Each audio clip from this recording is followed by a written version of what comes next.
average of that chart that was supplied, we're looking at about 0.0161. So it is true we're paying more. I estimated it in quick math to about $5,100 more. I guess it's important to keep in mind that that was a variable rate. Fixed rate pricing is generally more expensive. And most municipalities, including school districts like ours, we opt for fixed pricing, which tends to be a little bit more expensive. And I just highlighted for you that it's a little bit of a trade-off to have known costs and to avoid budget fluctuations. So if in the future it would be the board's desire to kind of roll the dice a little bit and maybe look at variable pricing, even though we won't be able to have a known quantity over time, that's certainly something that we can look into. Yeah, just for everybody's awareness, one of my concerns with this is I personally want to see us push on a set of board goals, district goals that drive our carbon footprint down, reduce our dependence on fossil fuels, which in my eyes takes again more variability out of the system. And one of the things that worries me about this contract is that takes one of the arrows out of the quiver. We can't switch our electricity to a renewable source without, unless this group has a renewable source available, which surprises me that it's not in there given Governor Cuomo's, I don't know, whatever you want to call it, position that New York is going to become a green state. But that was one of my concerns, and but there's no, I can't say hold it up because who knows when we'll actually have a competitive renewable source. Okay, anything else from anybody? So we need to go back to, so are we ready to pull the trigger on this, on that motion or wherever it was? I think John has a question. John?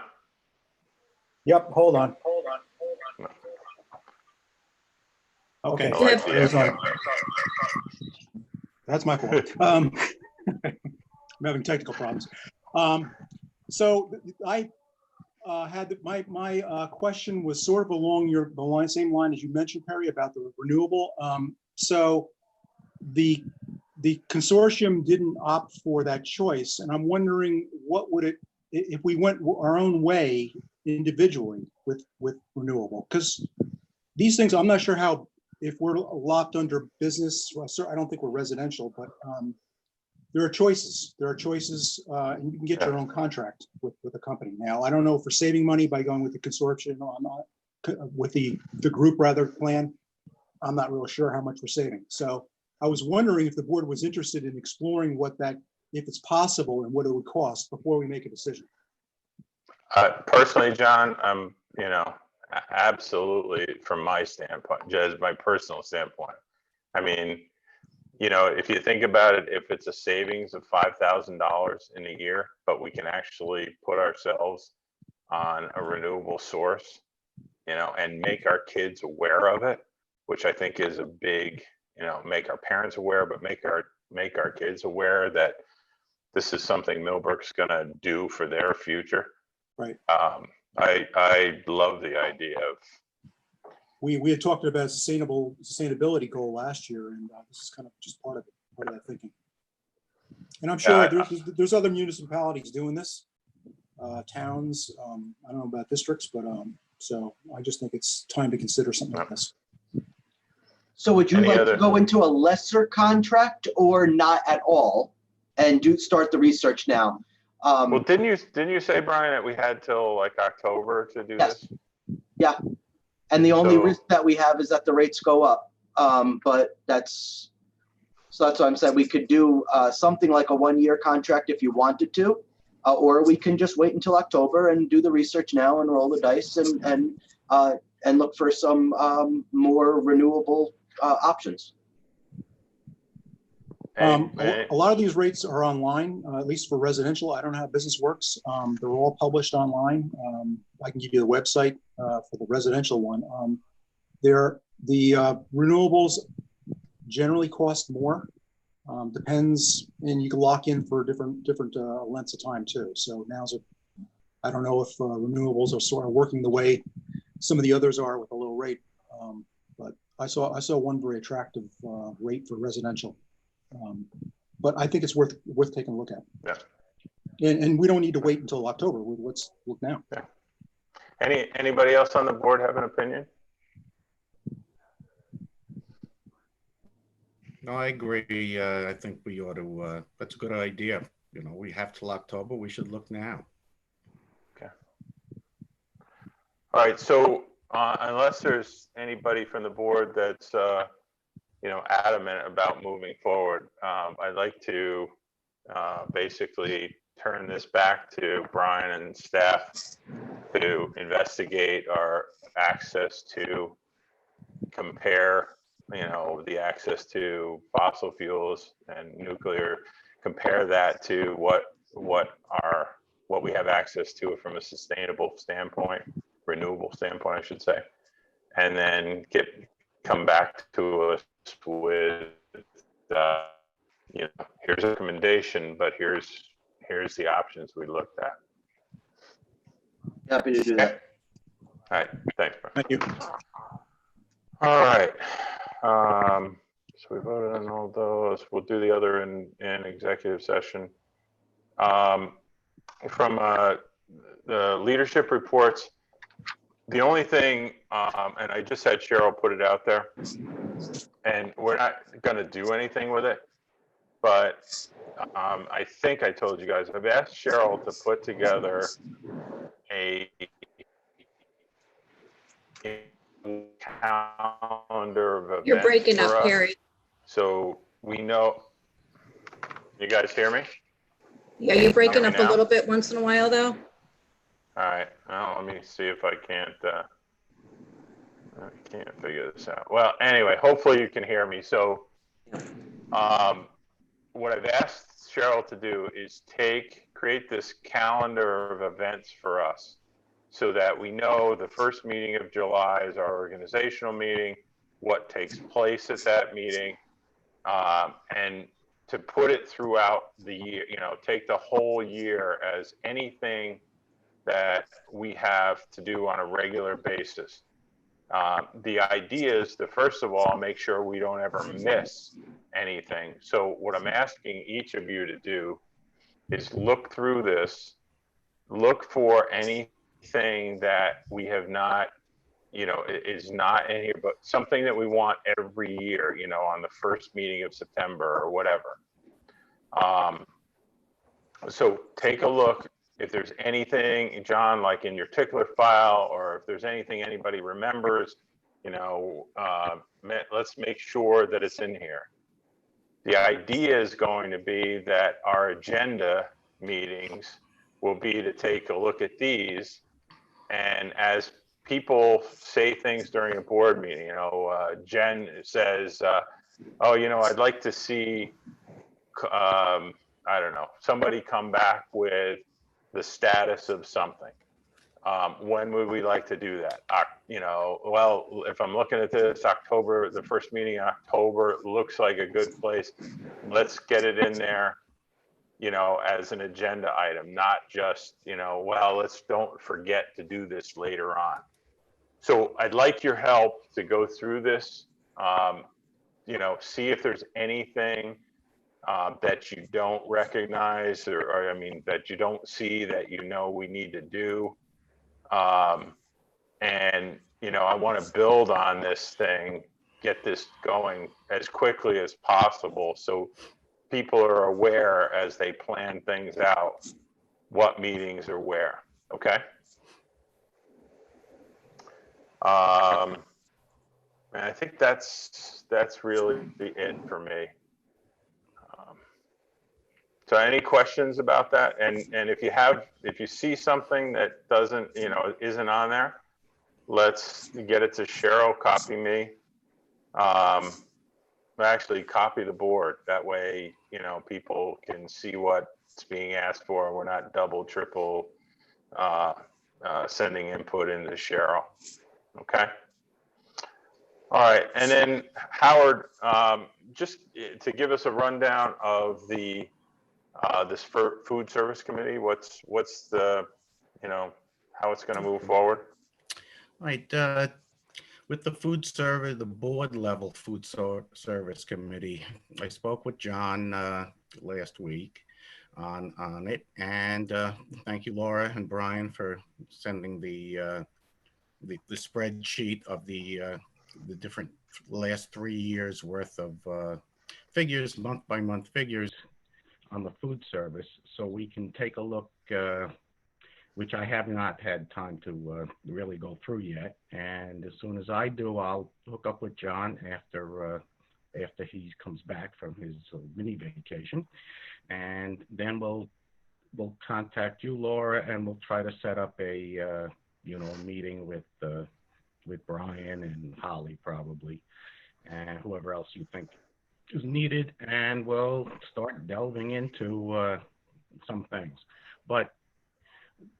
Rather than looking behind us, looking forward, I think that what we would like to see down the road is obviously a presentation by Brian and by Holly on a plan to move forward, taking into effect what the spending habits of the past, why spending habits exceeded the allotted budget. What reasons you think that might have been. Let's see how we possibly could correct it. And if we can't correct it, maybe we should budget more at the beginning. But that's for that's for Brian and for Holly to come up with a plan moving forward. And then we'll move on from there, and we'll try to, piece together what happened and what's going to happen, and we can look long range at food costs or whatever else needs to be looked at it, and that we'll do and then we'll present everything to the board. But the food cost presentation, not the food cost, but the presentation moving forward, that should be done to the board. The plan for this coming year, and that should be done to the entire board. And then any other questions can be done can be followed up at committee level after that. Yeah, Howard, there's, I see two sort of issues or areas of issues. One is the actuals, like what were the surprises, that kind of stuff.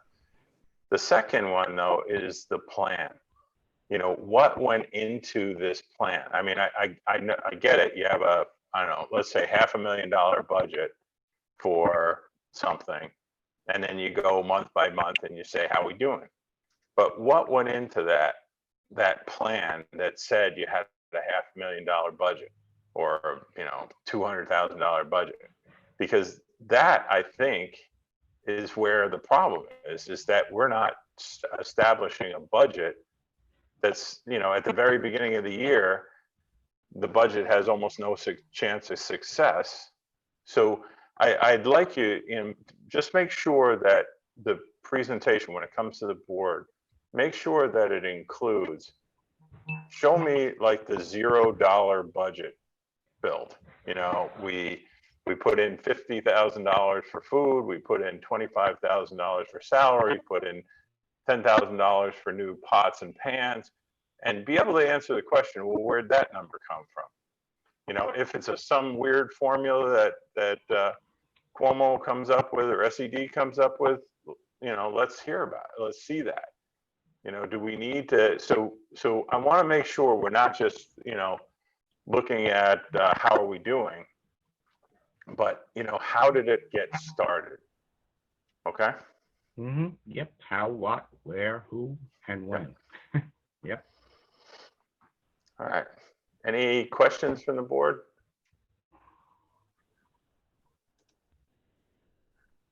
Okay. Why don't we go to superintendent's report? This is always a short one. Sorry, Laura. Tonight. First, I want to start off with congratulations to Tom Lipka. He is a grandfather.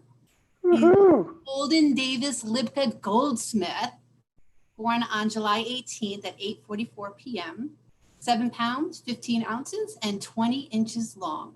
Congratulations, Tom. Okay, so I have three items that I'd like to share and speak about. The first is about strategic planning. In my short time here, 6 or 7 months, seems like a long time just based on the pandemic, but I've observed and learned and heard many times the need or want for district goals, board goals, strategic planning in an effort to improve, to be the best district in the county, the best district in the state, and let's go for the best district in the country. And why not? I think we can do it. In order to move forward, though, on this improvement journey, there needs to be a clear, concise, and actionable direction set to guide the future. And what I'm highly recommending is bringing on board a consultant that uses a collaborative process to help focus on our efforts and align and coordinate our district by setting goals, attainable goals, deciding on actions to achieve those goals, and mobilizing resources and staff needed to take those actions. I think the district leadership committee is a prime place for this work to start. And I think its first challenge should be to explore the world of educational consultants who will help us develop a strategic plan that will take us and our students to where we want our district to go. In collaboration with Caroline and just looking at federal funding, we think we can find some federal grant funding to cover a consultant. I'm not sure what the actual price would be if we move forward on this recommendation, but we think we have some funding to see it to come to fruition. I think it'll be healthy and invigorating for our district. Yeah, our past discussions about developing a strategic plan and goals is we want them to be measurable, and we want them to be to sort of align. So in the future, and this is where I think this is great. If we can get a plan together, I know Caroline came forward with a plan once before. And what I personally like to see us do is, if someone comes in with an idea, I think we should go to MEF and get this, set of technology. Does it support our strategic plan?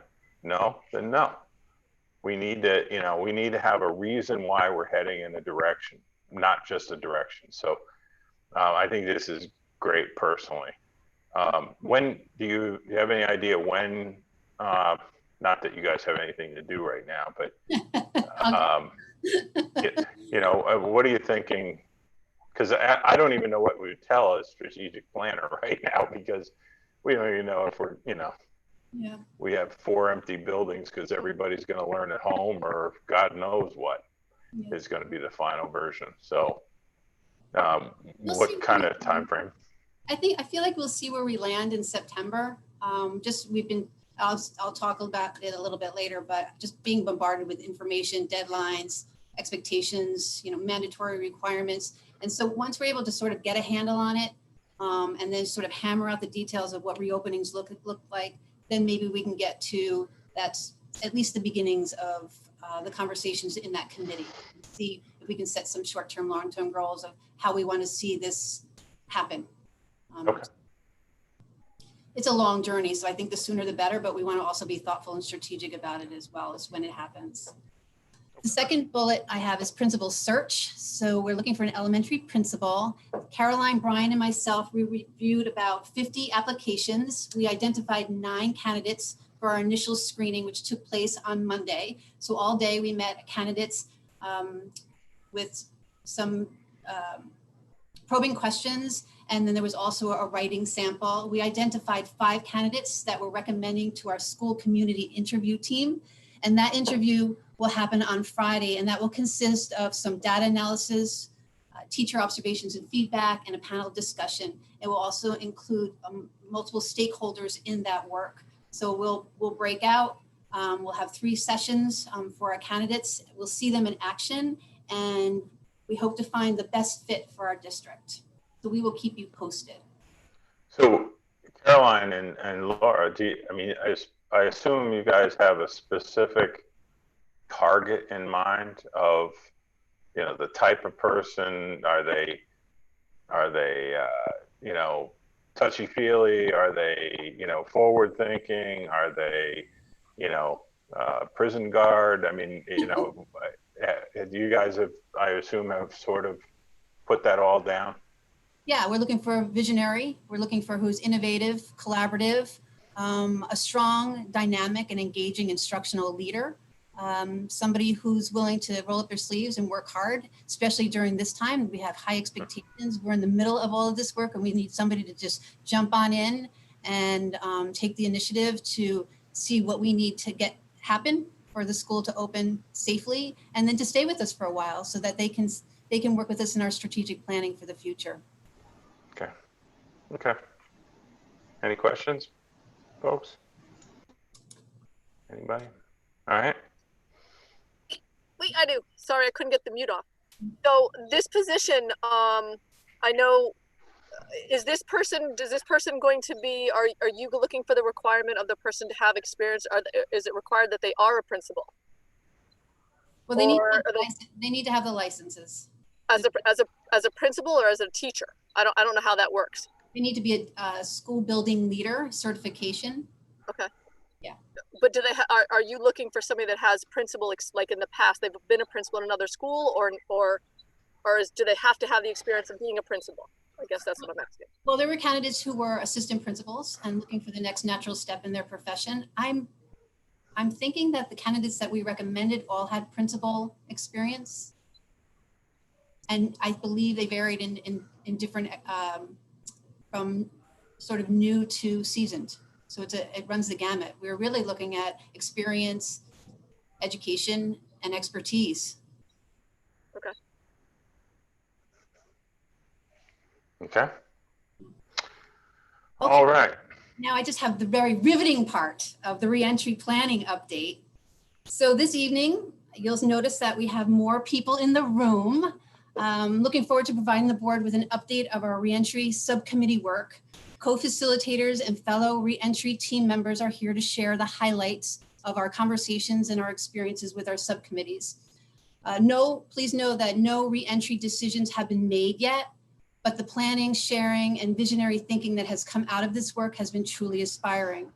But before I share and we share, I wanted to give you a little flavor of the white water we have been trying to paddle through since last Monday. Please note that our reopening plan is due to the state on July 31st. So on July 13th, which is last Monday, only last Monday, we received the interim guidance for in-person instruction in pre-K and grade 12 schools during the COVID-19 public health emergency from the New York State Department of Health. This had 23 pages. It was a 23-page document, which included links to hundreds of more pages. Then on July 17th, which really was supposed to come out on July 16th, a day late, we received a 145-page guidance document from State Ed, and it's called Recovering, Rebuilding, and Renewing: The Spirit of New York School Reopening Guidance. This is 11 days before the deadline for submitting and posting our reopening plan to State Ed. This week, it's only Tuesday, we received more guidance from the Department of Health. We received a 6-page guidance document from in-person instruction at pre-K to grade 12 schools. This document breaks down what is mandatory and what are recommended best practices in terms of social distancing, face coverings, gatherings, hygiene, cleaning, and disinfection. Then we received a 10-page checklist for pre-K to grade 12 school reopening plans that include social distancing, screening, space usage, transportation, food services, contact tracing, and more, and all of the parties that are responsible for each. State Ed also set out a 4-page document with instructions on how to log on to the business portal for submission of the reopening plan, which is composed of 20 pages of attestations. It is to be completed by July 31st, and the plan itself posted on our district website on that same day. We also received a very helpful 22-page document from PNW BOCES Regional Safety Services that breaks down the voluminous state ed guidelines and its many categories such as transportation, teaching and learning, special education, technology and connectivity, attendance, social and emotional well-being, and child nutrition into manageable pieces to help us guide our plan. Just this morning, I was greeted with a 3-page FAQ from State Ed. So in short, we've received over 213 pages of guidance grounded in law and medicine from multiple resources, plus multiple links to other sites, resources, and guidance within the last 9 days in preparation for the submission of a reopening plan on July 31st. So, to say the least, this has been exhausting, exhilarating, and overwhelming. And as you can see, we've been bombarded with guidance that is often conflicting guidance from State Ed, Department of Health, the state, and CDC. And we've been tirelessly working with our subcommittees to identify ways we can reopen that are thoughtful, strategic, and safe for all. We are being consistently challenged to rethink and reimagine food distribution, transportation of children, internet access at home, classroom capacity, health, and safety. We are challenged to think about things we in schools have never encountered, or at least not on such a large scale: temperature screenings, health checks, barrier and partition controls, social distancing, wearing of masks, contact tracing, and so much more. We've been grappling with finding the time, guidance, and staff to meet the many mandatory requirements laid out by State Ed's guidance. Just in the health and safety category of State Ed's guidance, there are over 20 mandatory requirements and 14 considerations. Take a deep breath. Luckily, the Millbrook Central School District is filled with caring, hardworking, and committed staff members, board members, community members, and parents who will get this work done, with the hope that State Ed knows and understands that these plans are going to need to be broad and flexible. The large amount of information and requirements to absorb and make sense of it all, and the tight timeline does not allow time for us to hammer out the details that we know our parents, students, staff, and community is looking for. Once we have successfully completed and posted our plan on July 31st, we will begin the work of breaking down each category to help staff, students, and parents gain a greater and a better picture of what school will look, sound, and feel like here in Millbrook, with the understanding that these two can change at any moment. So yes, we have a lot of information coming at us. Yes, we're doing a lot of work. We are resilient people. We will get this work done, but we're hoping that State Ed knows that it was a huge task, many huge tasks that they're asking us to do. And we're hoping that they are flexible in their thinking and understanding of what we can do, especially in a small district with not many layers of administration and teachers, but we are truly doing the work together. So with that said, let's hear from the co-chairs, and I'm not sure who would like to start, unless you had any questions about page 23 in the guidance. Anybody? I was just hoping someone had a decoder ring, because reading that was like reading one of these books that says, and if you do it, you shouldn't have done it. And if you shouldn't have done it, you didn't do it. I have no idea what the hell half of that stuff said. Yeah. But it was nice. It was good material for a laugh. Really, the biggest challenge is reopening when it's the right time, when we know that we can open and it's a safe place for all and where teaching and learning can happen. So we just, as a team and as a community, have to make sure, ask that hard question, is if we have students and staff back in our buildings, is it the safest it can be? Can we protect them? Laura, I do have a question. Hang on, I do have a question. And I think it's going to be a question for all the assistant superintendents, is when the time comes that we go back to school. I mean, there's a lot of moving parts here. Are we going to have enough staff to accommodate all this? I mean, if we have to, you know, you mentioned before about going outside, we're going to have to take temperatures of the kids and all the buses when they get off. I mean, they land 15 buses come in at a time, or 10 buses, 8 buses, you know, even if it's 3 buses. How are we going to man all that? How are we going to man all this? Do we have enough support staff in the school to do all this? Are we going to have to hire?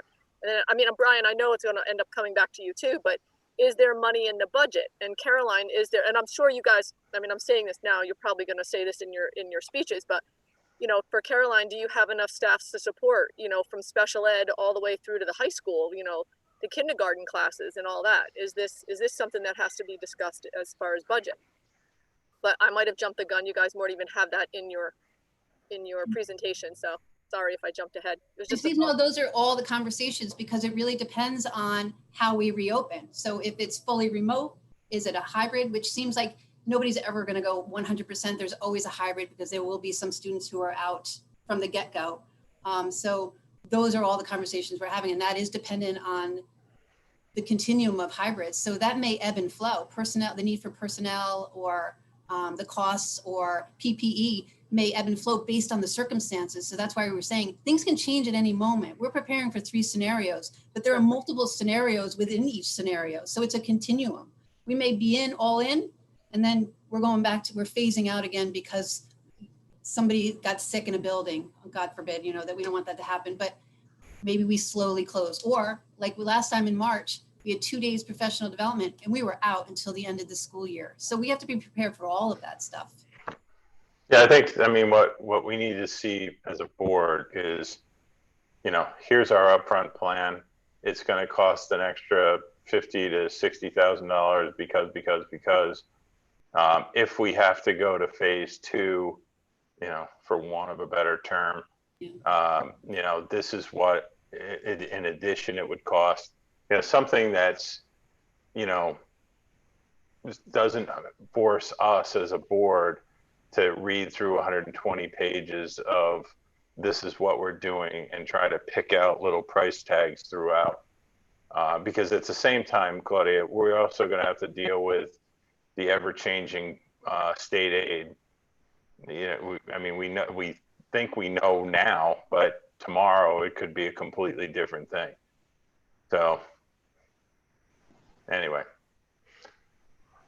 Yeah, we just wanted to make sure that people understood, and I know it's going to be disappointing for parents, especially and kids, that the first round of the plan is going to be broad and flexible, and then we'll drill down in August as much as we can. But so we just want to make sure we'll get that word out too, that it'll be broad, but then we'll focus it in, we'll drill it down so they know exactly what it looks like or feels like for your child to wear a mask into school and then sit 6 feet away from peers. And can they take their mask off?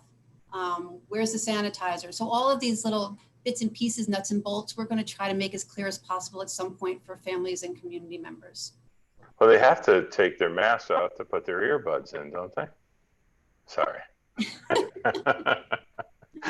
All right. Question. Go ahead, John. Yes. So you're submitting this thing in the 31st. The governor's going to come out with some thoughts or limitations, perhaps. I don't know if he's making a decision on the way. I'm a little confused on that. That's the first week of August. So there is some sort of role for the board in making a decision here too, I think. There's not only the educational, what's best, but it's also health and safety, as you mentioned. But there's also a liability concern that I really think we need to hear from our legal, our counsel about to make the decision. So I'm wondering how does this time-wise fit together? Considering the board's not meeting until a month from now, something like that. I think it's two weeks. Kind of late. It's late in summer. No, we have I think we have a meeting in early August. 18. I don't. What day? August 18th. Yeah, that's about a month. That's 4 weeks. So I'm concerned that, you know, we're waiting 4 weeks and there seems like there'll be a lot on the table. Maybe that's on the late side.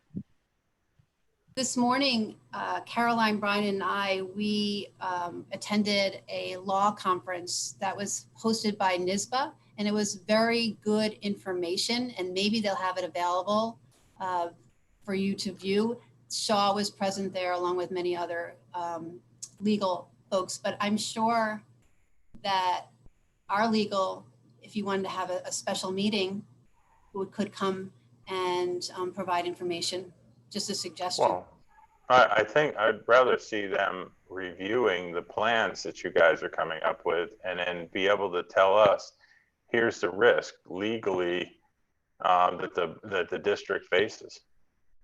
Exactly.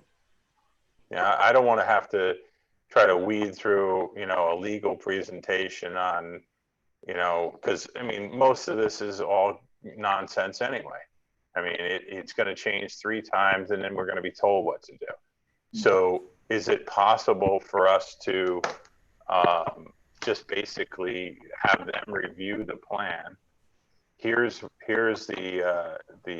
whatever you want to call it, the risk that the district faces, and then start looking at, is this something that we need to take out insurance against, or I don't know what else is possible, but.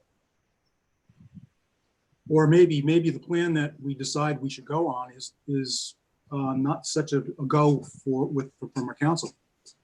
Yeah. Yeah. I mean, I still think, and I know this is like, it would be great if we had the people to do it, but we should be coming up with the optimal hybrid that maybe it doesn't even, we never go back. Maybe this is the way education works. People go to class certain days, they stay home certain days. I don't know, but I think we really should be looking at, also an optimal plan. But as long as we have, from my standpoint, as long as we have our attorneys looking at this, giving us a, thumbs up or thumbs down, why this is, here's the amount of risk you have if a teacher gets sick, or an administrator gets sick, or 10 kids get sick. Here's the type of risk that's out there. Maybe Governor Cuomo is going to declare all that stuff, you can't be sued. I don't know, but. John, my understanding is that Governor Cuomo is coming out the first week of August to say whether we're opening or not. I think it's as simple. I mean, it's not simple either decision, but that's my understanding. Opening, what does that mean? Does that mean the buildings are open if you want to walk through? Or that means all kids are back in a classroom with all teachers? That's why, like I said, even reading those documents, I can't tell you what the hell it was saying. It sort of, well, you could do this and you can do that, and this might be okay if that's not, I don't know, but. It's like any law, one lawyer will read it one way, another will read it another, and the third will have something different. The GOP Senate today said that they're going to, in their proposed package, come out and say that to hold harmless all school districts. However, does that mean only the federal lawsuits? Because there's state lawsuits. There's so many different scenarios that have to be played out until the governor waves his magic wand and says this is the way it will be. We are not going to know how to move forward. So again, August 18th is when we meet. That's 2 weeks possibly before school starts. It's a little kind of late. I'm wondering if we should be working on this a little sooner than that. Well, will we have anything legitimate that we should, is until we get the guidance on 13th of August, we don't really know if our plan holds water or not, right? Is it the 13th? What's the 13th of August? I thought there was a second wave of here's what you need to do that was going to come out of the governor's office early mid-August. No? The only thing was the decision whether Cuomo was going to open up schools or not. That was the first week of August. It does. First week, okay. The sequence is a little off. You're right, John, because we're submitting our plan on the 31st, and then he's going to make an announcement of whether we're going to close or not, whatever that means. Right. would be nice to have the direction first and then plan accordingly. Do you feel comfortable with decisions being made late August on whether we're opening school or not?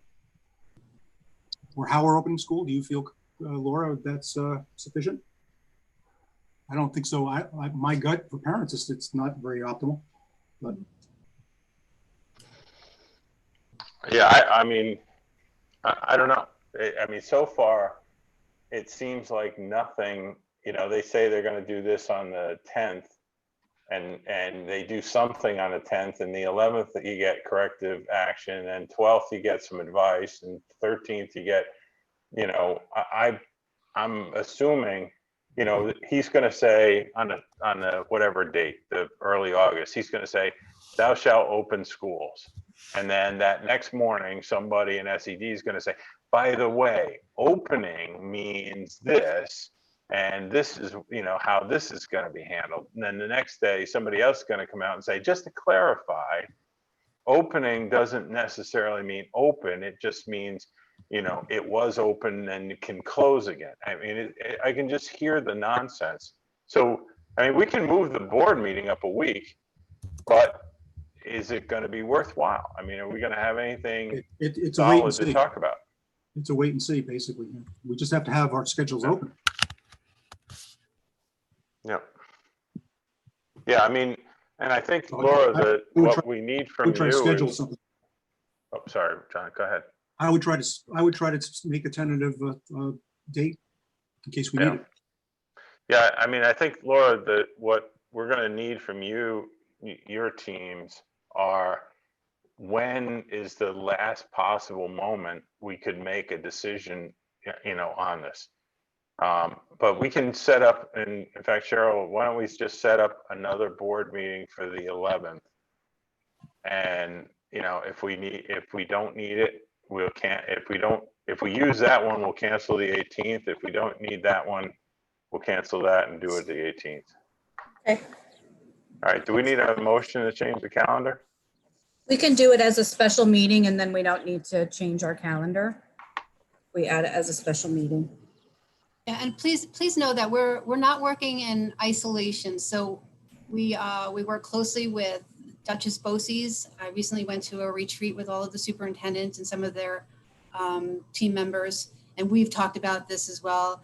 We're in close contact with our legal, ongoing, just sort of what's the new news and what are things that we should be thinking about or be concerned about, challenges down the pike. And a lot of it is just like you were saying, John, it's sort of a wait and see, and there are a lot of unknowns. It's not a very comfortable position to be in, but I think we've done a lot of good work. And the new word is pivot. We can pivot in any direction and figure out a plan that is thoughtful and most importantly, safe. And if it means that we're not going in on September 9th because we need professional development, we need to front load some professional development and training in the beginning of the year before we bring our kids in, or that they're remote until October, November, or we're bringing half the kids in on some days and the other half on another day. There are a lot of different kinds of scenarios that are being thought about and sort of tested, and seeing how all of the moving parts, does it seem right? Is it doable? And again, is it safe and healthy for everybody?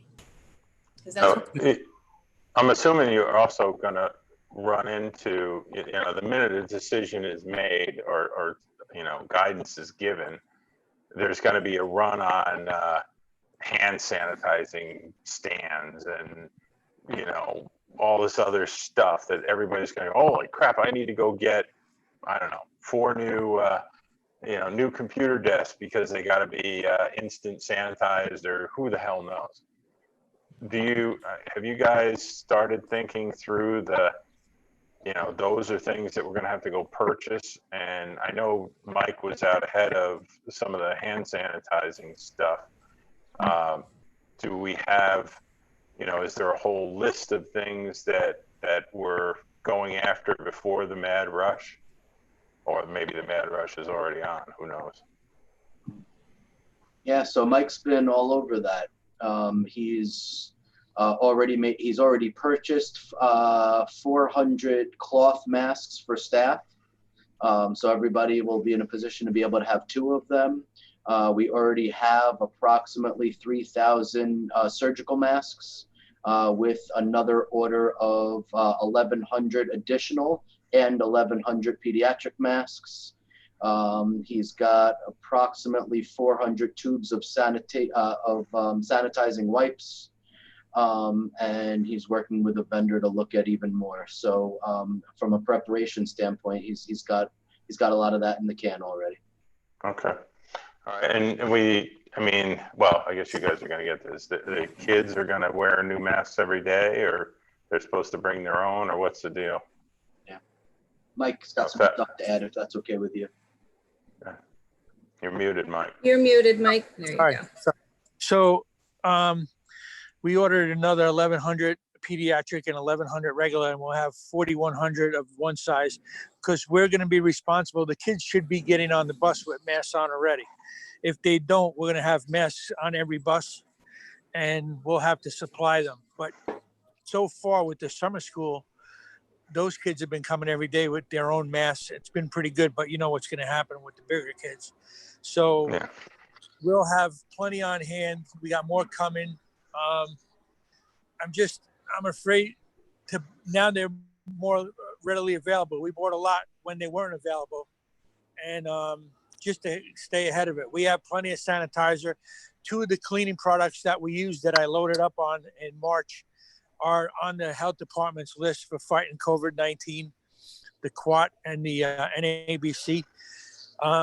So we have a lot. We bought out all we could of that in March. I bought as much Purell, which was the only sanitizer that had the alcohol, and I bought as much of that as I can get in March because all that stuff is still back ordered unless you pay like 5 times the amount of money that, you know, that it's worth, and then maybe somebody can find something. But I have still stuff on order from from different vendors so when it's available, I can get it. We just got, while we're on the subject, we just got some sheets of polycarbonate. Originally, we had ordered plexiglass. SED says you can't use plexiglass because it's not fire retardant. So we got the only 7 sheets of polycarbonate that are in anywhere around. So we picked them up the other day, and today we started putting shields across the main office desk. We're going to do the business office tomorrow. We did Cheryl's office today. We did the main office in the middle school. We're going to start doing the other schools to put like a shield in front of the desk. So when people are talking, so we're working on that. So we're working on, whatever we can get a hold of. I have a lot of stuff on order that we haven't gotten yet, but I think we're in really good shape because in March we ordered before everybody ran out. So that's where we're at now, if that helps. Mike, can you send pictures of that to us of what the coverings look like in front of the desks and stuff? What you guys been Sure, doing? I can do that tomorrow. Awesome. Yep. I'll send them to, I guess, Cheryl, and she'll have everybody. She can send it as a group. Yeah, I can do tomorrow. Camille's will be done. Camille's is going to be a little different because she collects taxes. So hers is going to be a little different because there'll be a lot of different people coming in, I guess that's September, October. So hers will be a little different than everybody else's, but I'll send you pictures tomorrow morning of Cheryl's and the main office in the middle school. And then by tomorrow afternoon, I can give you a picture of Camille's. And then as we go, I can send you pictures of all of them. We're going to do them in all. We have to do, I got only 7 sheets, so we're going to do as many as we can in the main where people come and speak to people. And then as we get more, we'll do more like secondary desks or whatever, Perfect. Thanks. Thanks, Mike. All right. Thank you. Okay, Laura, it's all you. Hey, let's start with special ed. Paige and Caroline. You're on mute. You just need to unmute. Yep. So the special ed committee, which is facilitated and co-chaired by Paige and myself, has teachers at every level, including special education and general education teachers as well. We also have parent representation, and now thank you to Mr. Rosenbergen, we also have a member of the Board of Education who will be joining the committee. So I appreciate that. Special education has been paddling through Whitewater since March. We've gotten a ton of guidance from the state and federal government. Some of it has been particularly vague, and some of it has been very clear but very challenging given the circumstances. So we've had to be extremely flexible in the department over the past few months. But as a subcommittee, we're really trying to be visionary and look at our recommendations as to what can exist and how we can make the best possible scenario, regardless of what reentry plan we are finding ourselves in the fall. So, and also how we're going to pivot, should we need to, between different reentry options. So during our committee meetings, we've been analyzing each of the possible reentry scenarios as they pertain to our most fragile population of learners. And Paige is going to explain a little bit about what we've been doing in our meetings. And then I will answer the question that came up before about the possibility of additional unbudgeted expenses coming out of the special ed guidance. So Paige. Hi, everyone. For those of you who I have not met, my name is Paige Emerson, and I work in the Special Education District Office. I am a co-facilitator for the Special Education Reentry Subcommittee. And this subcommittee has been doing some very deep work on how to best serve our students with disabilities upon return to school.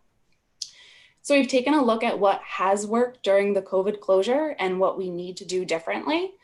And in order to encourage more in-depth conversations, we've broken up into elementary and secondary subgroups within the committee and have discussed things like structure of the programs, delivery of accommodations across the potential models of reentry, and working with our related service providers to deliver services such as speech therapy, occupational therapy, physical therapy, and counseling.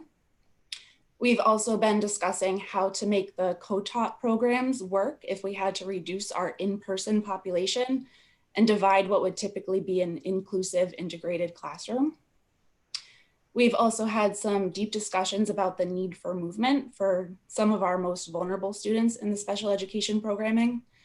And some of our conversations have even tiptoed into the work of other subcommittees, speaking about how to best meet the social emotional needs of students with disabilities across the potential models of reentry, and also how to work with both families and students with disabilities with varying schedules in order to minimize the disruption to their success and progress, given the various possible schedules of the hybrid models we are studying.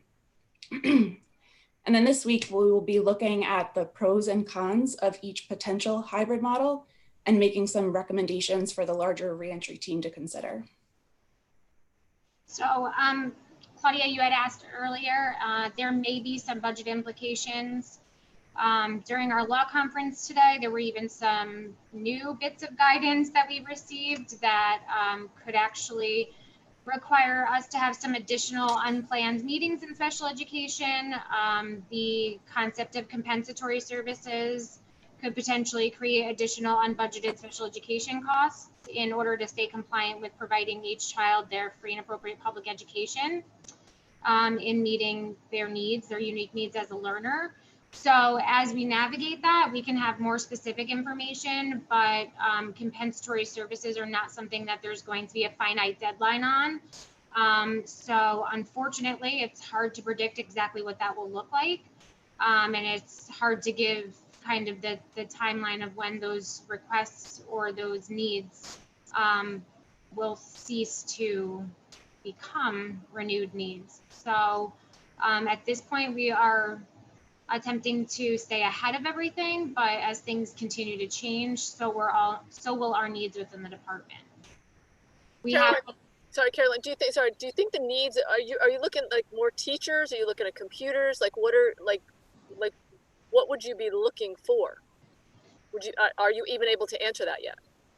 Right. So I think that we have a lot of the technology covered so that we are able to service all of our students with technology needs, even if we were to be in a fully remote program. One of the considerations in the hybrid models that we've been looking at is what defines like a co-taught classroom. How can we create a co-taught classroom where there are general education and special education students together? What could have been a model with 2 teachers in one room serving a number of students, around the 20s. If we require that we still have a general education teacher and a special education teacher with general education students and special education students in the same room, and we get word from our legal team that that needs to look a particular way and cannot look any other way, maybe some of our creative thoughts will not be applicable, and we will actually need to create that model in 2 separate locations. So a cost like that may require teachers specifically. There may be other ways in which we could definitely supplement with teaching assistants for different scenarios. But for that one that has come up in conversation, we may potentially need that. We won't really know the exacts until we have a definitive answer of what model we're going with.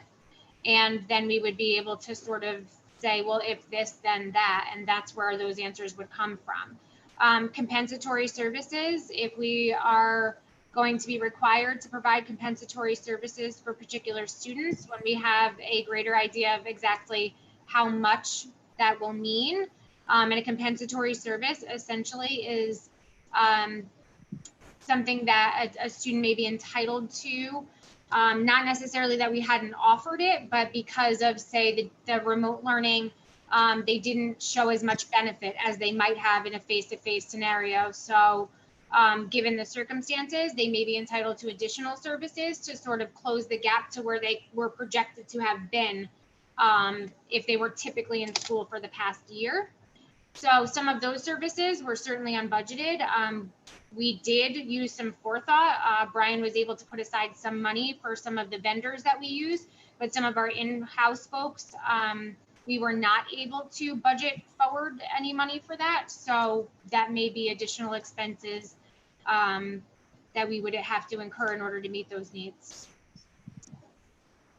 Caroline, sir, when you talk about special ed, do you include, the kids that we have to send out for services, including, Cardinal Hayes? And how do you tie your plans into the plans that they're laying out? Right. So Laura had mentioned that we are in contact with our BOCES. Many of those students are within the BOCES network. Some of the other schools we've been in contact with as well. Like we have students at the New York School for the Deaf. We have students at the Anderson Center. So, we've communicated with some of them. We had to communicate with them for our summer programming. We also have transportation considerations that are tied to all of those placements. So a lot of this has happened even for summer programming and will continue to happen into the fall. Many of those programs as well have been remote. They've been doing distance learning as well. So, and there have been some compensatory requests coming out of those programs. So we've been working through that on a case-by-case basis because special education is individualized for the student.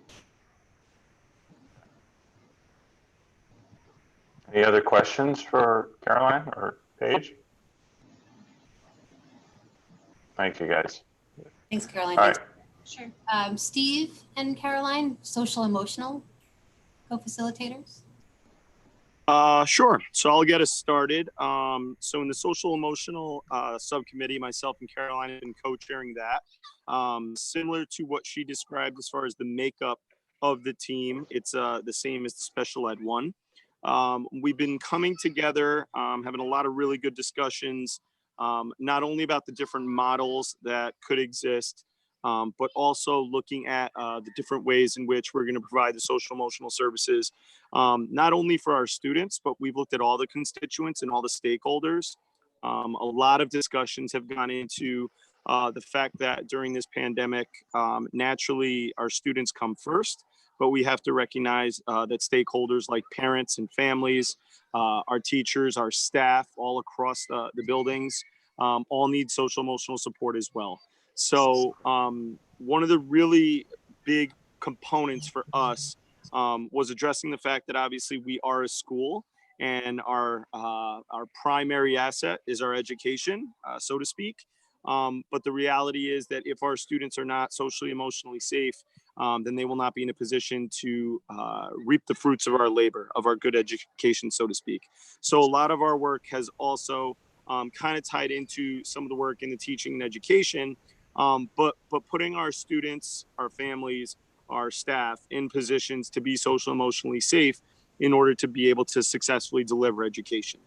I think a lot of the big tenets of our discussions have been around the idea of looking at what distance learning looked like for us when we handled it in what I want to say was a Band-Aid or triage type of education that we did when we were pressed into this pandemic. And I think we've looked at a lot of the ways in which we saw things that we did really well social emotionally, whether it was things like building Google Classrooms that students could visit regularly, and having meets with our students, with our psychologists and our guidance counselors, emails from administrators that they were doing with students and parents. But it was also looking at maybe some of the areas that we could have added more. And then obviously looking at what we do in a normal setting and understanding that in a hybrid model, we've got to take all those things and kind of deliver the best for our students to be safe. I think really one of the biggest things so far in our work that has come out to the forefront is that a really big component of what we do is communicating. And when our parents, when our staff, when our faculty, when everybody has clear lines of communication and we're proactive with our work, that starts us in a good place. That puts people in a really safe spot to feel like, okay, the district has got this. This is the plan. This is what it looks like. Adapting the protocols to standards and making them very clear for everybody, because that's what's going to really put us in a place to know what the expectations are and then be able to deliver from them. So that's been one of our biggest things in our work, is trying to think about when, as the conversation has already started today, we keep getting information last minute, so to speak. And it never feels like we have enough time to roll these plans out to the best of our ability. But when we do have our plans, when we do know what we're doing, when we can communicate those, to be as proactive as possible to start our families and our staff and our students in a good position. And then to have protocols in place for both expected emotional issues that are going to happen, but also for the unexpected. And by kind of preparing for those, especially the ones that we know to be expected, the typical trials and tribulations our students and staff and families have, I think that puts us in a better place to then handle those situations that are unexpected. And I think, we have an amazing team. Obviously, my team is a little heavy in the psychology realm, in the guidance counselor realm. And, that's wonderful. That's what they do. That's their forte in our building. And I just think we've really come up with a lot of great ideas on how to prepare, how to really put all our students in the best position to be successful, how to put our staff in those positions, and to have our families well communicated with so that they know what to expect from any form of learning that's going to come when September rolls around. I don't know if there's anything you wanted to add, Caroline. We also talked about the small things that we can do that are really transferable from the classroom to a remote environment. Creating those routines for students, because many of our students, and again, I wear the curriculum instruction hat, but I also wear the special ed and PPS hat. And some of the things that, we talked about were the fact that some of our students, especially our most fragile learners, don't necessarily have the abilities developmentally or cognitively to be able to create routines for themselves. So keeping students on a routine throughout the day and being really mindful when communicating with parents about, the fact that they are at home, and home is a place where we want them to normally relax, but now we're asking them to have a very structured place in the home where they can do schoolwork and where they can focus and have those really, periods of attentiveness where they need to be engaged. So creating that environment, creating that routine and maintaining a routine for them, and really focusing on, like I said, the things that are transferable from the classroom. So even if it is a virtual morning meeting with a group of students, to be able to kind of set the tone for their day, go over the calendar, typical things that they would do in an elementary program, continue to do those things and explain to the parents why we do them. to sort of orient the child, not just to the calendar, but there's also math in there, and there's numbers, and there's, you know, lots of different pieces of that routine that they have that go so far beyond. But it keeps them feeling social emotionally safe because it's a predictable environment, whether they're in school, whether they're out of school, it's predictable. Creating those predictable routines. There's some call and response work that our teachers do from the responsive classroom model that we use, which is very social emotional based, and really being thoughtful of the fact that there's no reason why those things can't translate into the home and pivot back and forth between the environments, so that they really feel like those environments are connected, especially if they need to pivot. One of the things we talked about in special education and in social emotional is if we are going to go to a hybrid model where some students will attend some days and they won't be here other days, how can we maintain normalcy so that even though a routine may change for them, whereas some days they stay home and learn and some days they come to school and learn, how can we make those environments look as similar as possible? They're never going to look the same, and we totally understand that, but trying to create similarity that's going to make them feel like they can predict what their day might be like, and that they can feel safe in knowing what to expect. So it's just some of the small things we talked about that can have a big impact. So Caroline, when we, you know, I'm assuming, I'll make some assumptions that we're going back, you know, everybody's going in.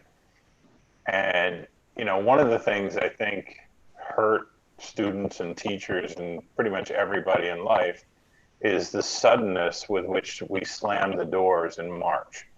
You know, oh, today we're going to school, everything's cool, tomorrow go home, never come in, don't talk to your friends.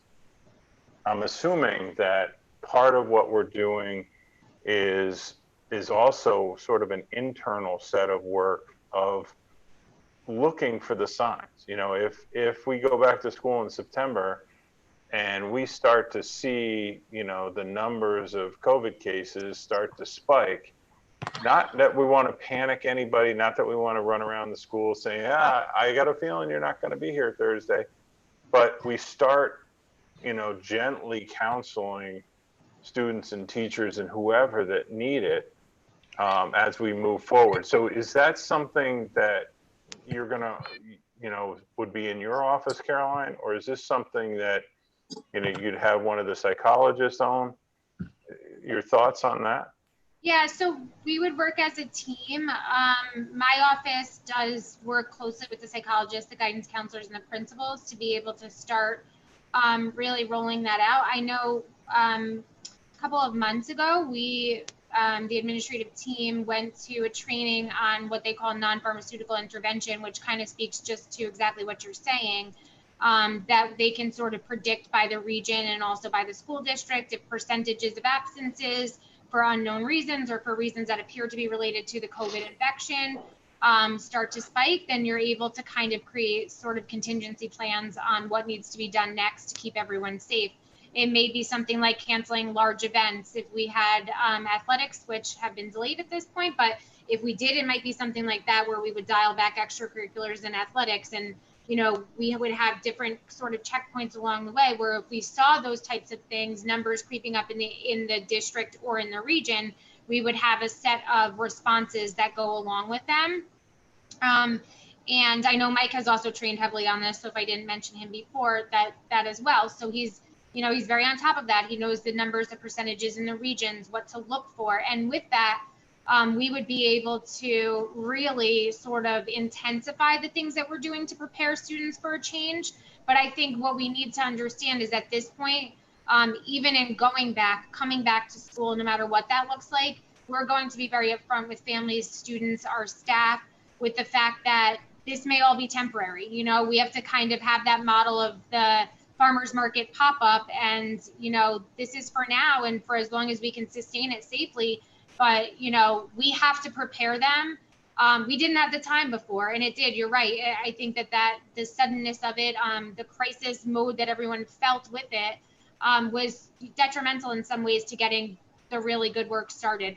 We have a lot of time now, though it's crunch time, and we are, you know, sort of hamsters on a wheel trying to get everything done. We do have the time to be able to put those conversations in place, both for a soft landing and calming anxieties and fears in receiving students coming back in whatever capacity, but also preparing them for whatever the inevitable is.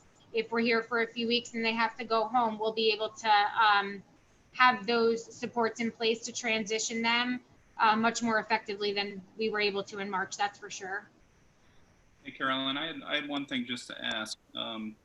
Obviously, it was a Band-Aid, as Steve said before, when we left abruptly. But one thing, just talking to parents that they thought was so important if we have to go back to a virtual world is, you alluded to it, is the schedules, not just for special education, but across the board.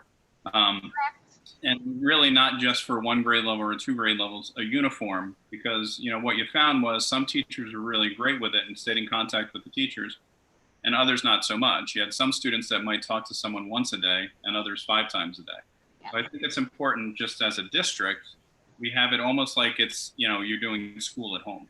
And I think that's what a lot of districts are kind of, you know, adopting too, if they need to.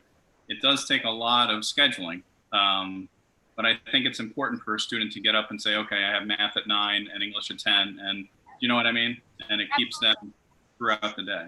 Yeah, absolutely. And, you know, I think you're absolutely right. It's not just for special education students, but those disruptions to their schedule tend to impact those students to the greatest extent. But all students need those routines. And that's why we talked about those small things that we can build in place that will have such a big impact, like a very, very large impact. And we didn't have time to prepare. We did, you know, we did the best we could in the circumstances. And I think that we've learned so much, and we have so much more experience with the technology and just the way that this can look. And that's where I've said to the committees that I am co-facilitating. We often find ourselves knowing what exists and thinking about how to make it better. And we really need to like close our eyes and say, how can this look? How can this be like the best possible scenario for our students? And then how do we get there? And I think that's the piece that we just have to keep focusing on. We can make even the worst of scenarios really great for our kids, as long as we think outside the box and think about ways we can make things happen instead of looking from a deficit model about constant needs. We have a lot of talents amongst us, and you know, when we're able to bring them all together, I feel like we can make it happen in really great ways. And like I said, it's focusing on those small things. We had teachers who reflected and said, you know what, even if I just signed on like once every couple of days without speaking about my content area and just checked in, like, how are kids doing? Like I needed that, you know, I needed to connect with kids in a way that wasn't academic, and I needed to just see them and see that they were okay. And I needed them to see me, and you know, I didn't do enough of that. So it's just those small reflections that give us so much more information of how to do this better in the fall. Great. One other thing that I wanted to ask, and I couldn't get mute off quick enough, with the masks, with the speech therapy, and I'm sure you thought of it, are you ordering the clear masks as well for speech therapy so they could see each other and how they talk and everything else? Yeah, so our speech therapist actually has, she has the face shield visor, and then we're also getting the mask with the plastic cutout, so they'll be able to see the articulation and the mouth movement. So we've ordered them and we're waiting for them, but we don't have them as yet. But she does have the face shield so that she can socially distance from students in the summer program even, and she's able to sit a distance away with that face covering. Great, thank you. One last thing I wanted to add is also a big topic of discussion that came up from more of the social aspect of things is the fact that in the same way that we educate in math and science and social studies and all of our traditional content areas, that there's going to have to be a huge piece of education socially that's going to have to happen as well, and being proactive in that. So whether it's if we have half our students in, that we are taking time at the beginning of the year to educate them on what COVID is and how we're going to operate in this new normal, and how you now walk in hallways and how you maneuver a mask, and you know, the big thing that we discussed was obviously the training for our staff needs to come first, because everybody needs to be on the same page. We need to have procedures and protocols that are very clear. And then we need to communicate that out to families so that they're aware of these things to start prepping as soon as we can. Obviously, we've been talking about timelines this whole time, and none of them are long enough for us. We know that.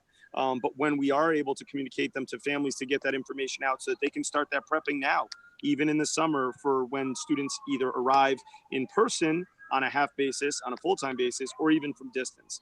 So it was about being proactive in our education of those social norms and those emotional norms as well, where if you are struggling with something, how and where do you go to get that social emotional support? So we just talked about being really proactive and educating in that fashion as well, because that's really important, not only for them to know how to operate, but also to feel safe emotionally and stay positive within this process. One thing I do want you guys to, no matter what comes out of the governor's office about, you know, everybody back in school, you know, the threat is over, who knows? But we need to make sure that we do keep a hybrid version that is doable. If one kid tests positive, he or she is going to probably take 6 or 7 kids with them because they interacted. So now you're going to have 7 kids that are out of school for 14 days, you know, whatever the next wave of guidance we get on how long. But you're going to have kids that are literally weeks out of school that probably have no symptoms, are fine. We need to make sure that our classrooms are prepared so that, yeah, we might be in school, but we might lose, you know, 10 7th graders out of I don't know how many that can't come to school because of protocols. So, you know, like I said, I don't really care what I do care what the governor says, but I don't care if he says, you know, ignore the hybrid, we're never going to do E. We need to make sure that we have a way to deal with those kids in all aspects, not just special ed, but all aspects of education. Well, not to mention, Perry, too, if we get a normal, I'm assuming that you're not really going to be able to say who was infected and who wasn't. And if you get that general email as a parent, you're going to have more than 7 or 10 kids out. That backup plan is definitely important. Also, can I I was talking with someone today in the medical community. Hold on, mommy's on a call, sorry. And, you know, come October, November, when the flu hits, and I'm sure everybody's thought of that. It's a whole new ball of wax. Is it the flu? Is it not? And, you know, so just putting a happy thought in everyone's head. Now, are we scanning kids as they come in? Well, it's not just kids, teachers, parents. Are we scanning them, you know, for fevers and all that stuff, no matter where they come in? Yeah, we're working on what that looks like. Yeah, screening them. Okay.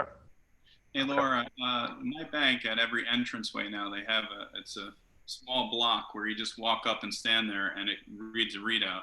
And I mean, that might be easier than doing the ones that you can't really trust at the urgent cares that give you the misreadings. So I don't know what you're planning on, but it might be easier just in a line if they just stand in front, go, instead of, you know, waving the wand on the forehead.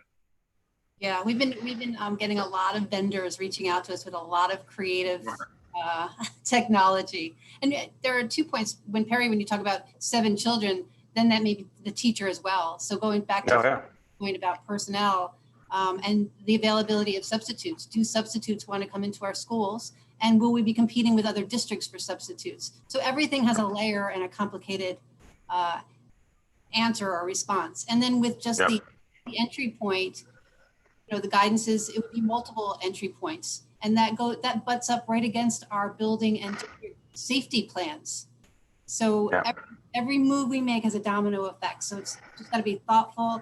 We're with urgency, right? We're going to be thoughtful with urgency. Yeah, and something's gonna. I was talking with some folks from down south, and they said, "Oh, you know, we've got a great plan for going back. We're only going to have soccer because you never have to touch the ball with your hands." And I said, "Well, then how do you throw it in from out of bounds?" And they went, "Oh crap!" You know, I mean, things just are going to fall out. So we just got to have a plan that's flexible enough for us to deal with that kind of stuff. All right, so We have a couple more food and services, and that is co-facilitated Holly and Brian. You're muted, Holly. I think we had this problem last time. Oh, no. Well, you're muted too, Brian, but that's by plan. Actually here. Hello there. So the food service reentry meeting, the initial meeting was 2 weeks ago on Thursday, and it's comprised by an excellent group of staff, community members, parents, and part of the food service team.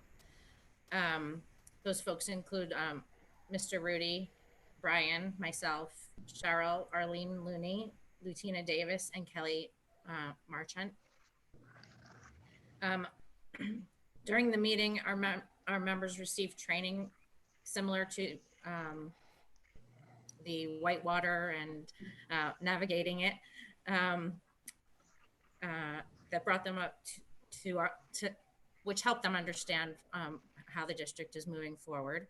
The initial phase described each of the scenarios, and following that training, we had a vibrant discussion identifying the factors as they pertain to food service. And those things that came out of that meeting were meal timing, whether or not we were going to identify a time to eat so that each person had a meal period or a lunch period, and also it was just going to be kind of haphazard. Staffing considerations, in-house meal delivery, transportation for students who were learning at home, menu planning, meal preparation, payments, meal counts, budget, communication and marketing, training, cleaning and sanitizing, food choices, and the materials that we were going to need. My staff has already started multiple trainings that have been put out by USDA, and they're interesting, and like all of the guidance is taking up a lot of our time, and the implementation just in the last 4 months of sanitizing and cleaning and food preparation has changed dramatically from what we're used to. So moving forward, our next meeting is actually this Thursday, rescheduled from the delay in the in New York State's guidance, but we'll meet this Thursday with that information, and the discussion will focus on those guidelines and the pros and cons of how they relate to the hybrid scenarios that were identified, and help us to prepare for our reentry plan and the submission of it on the 31st of July.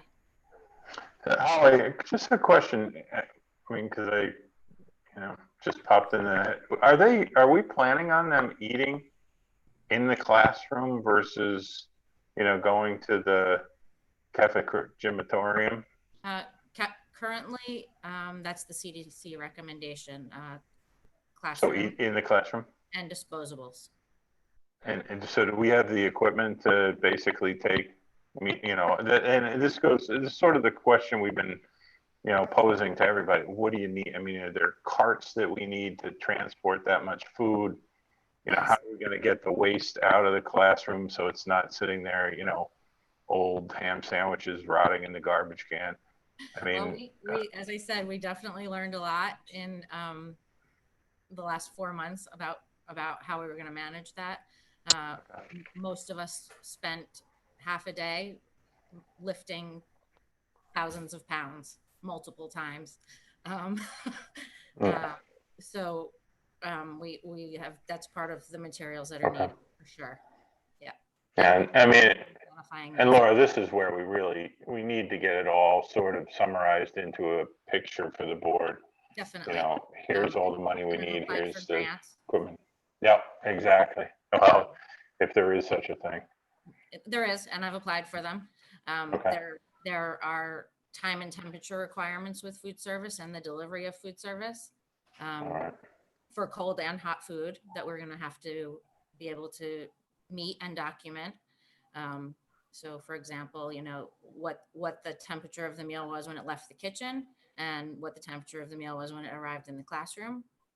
So that, you know, our HACCP plan, hazard analysis critical control point, which is also changing as a result of COVID. We can document and know that our food was safe when it was delivered. We need to, like the shield material that Mike was talking about. It sounds like, you know, he's got some, but a limited amount. Do we need that for, you know, to augment carts or augment the, I don't know, the ordering line, whatever? I know these things are like, these are minute details, but I just want to make sure that we're quickly working towards, and this isn't just for you, Holly, this is for, you know, basically everybody, is to the best of your knowledge, what do we need? Nobody's going to go, oh, you said you needed 12 carts and you needed 13 or you need 11. We're going to take a shot, but we need something that, you know, that's more precise than bigger than a bread box. Absolutely. Holly, it sounds like to me you've got a lot on your plate. I mean, again, I'm going to ask the same question I asked Caroline, and I'm going to ask everybody else the same question. Do you have enough staff? Do you have enough people to help you out? I mean, it sounds like you got a lot on your plate too. And we're also, I mean, that's part of the considerations that were identified in our initial meeting is, you know, what are our staffing needs going to be?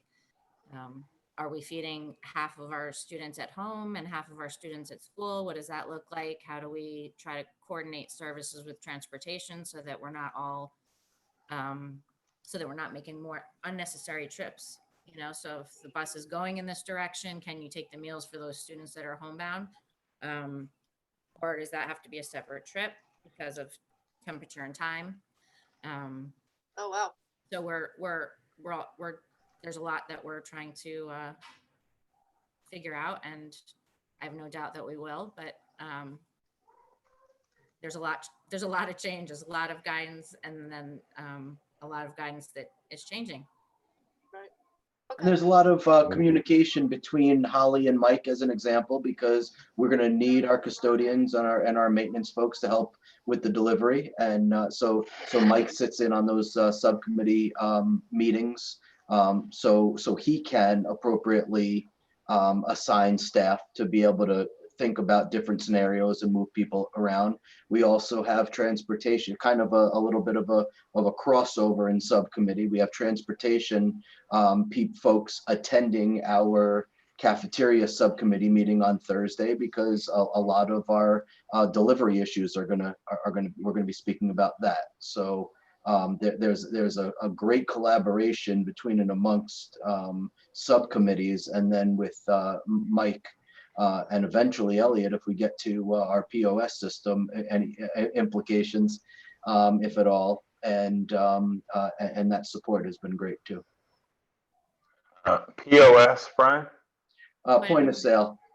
Okay, because for folks like John and I, POS refers to something else. Question for you, Brian. Have we looked into, you know, when I used to run data centers and we had work that needed, like, that was just basically, you know, take this over there, move this, go pack up these tapes, move them. We could hire contractors, you know, and you'd hire them for a month, or, I mean, I hate to see our custodians running food around or whatever when we really need them sanitizing, you know, like 7x24. Have we looked into whether that kind of contracting workforce might be available to us? No, not yet. We haven't discovered that as a need yet. If Mike were to, and staff, you're right, staffing is going to ultimately be an issue for so many of the things that we're dealing with, but we haven't delved into temp work yet, thinking about hiring temp workers to do things.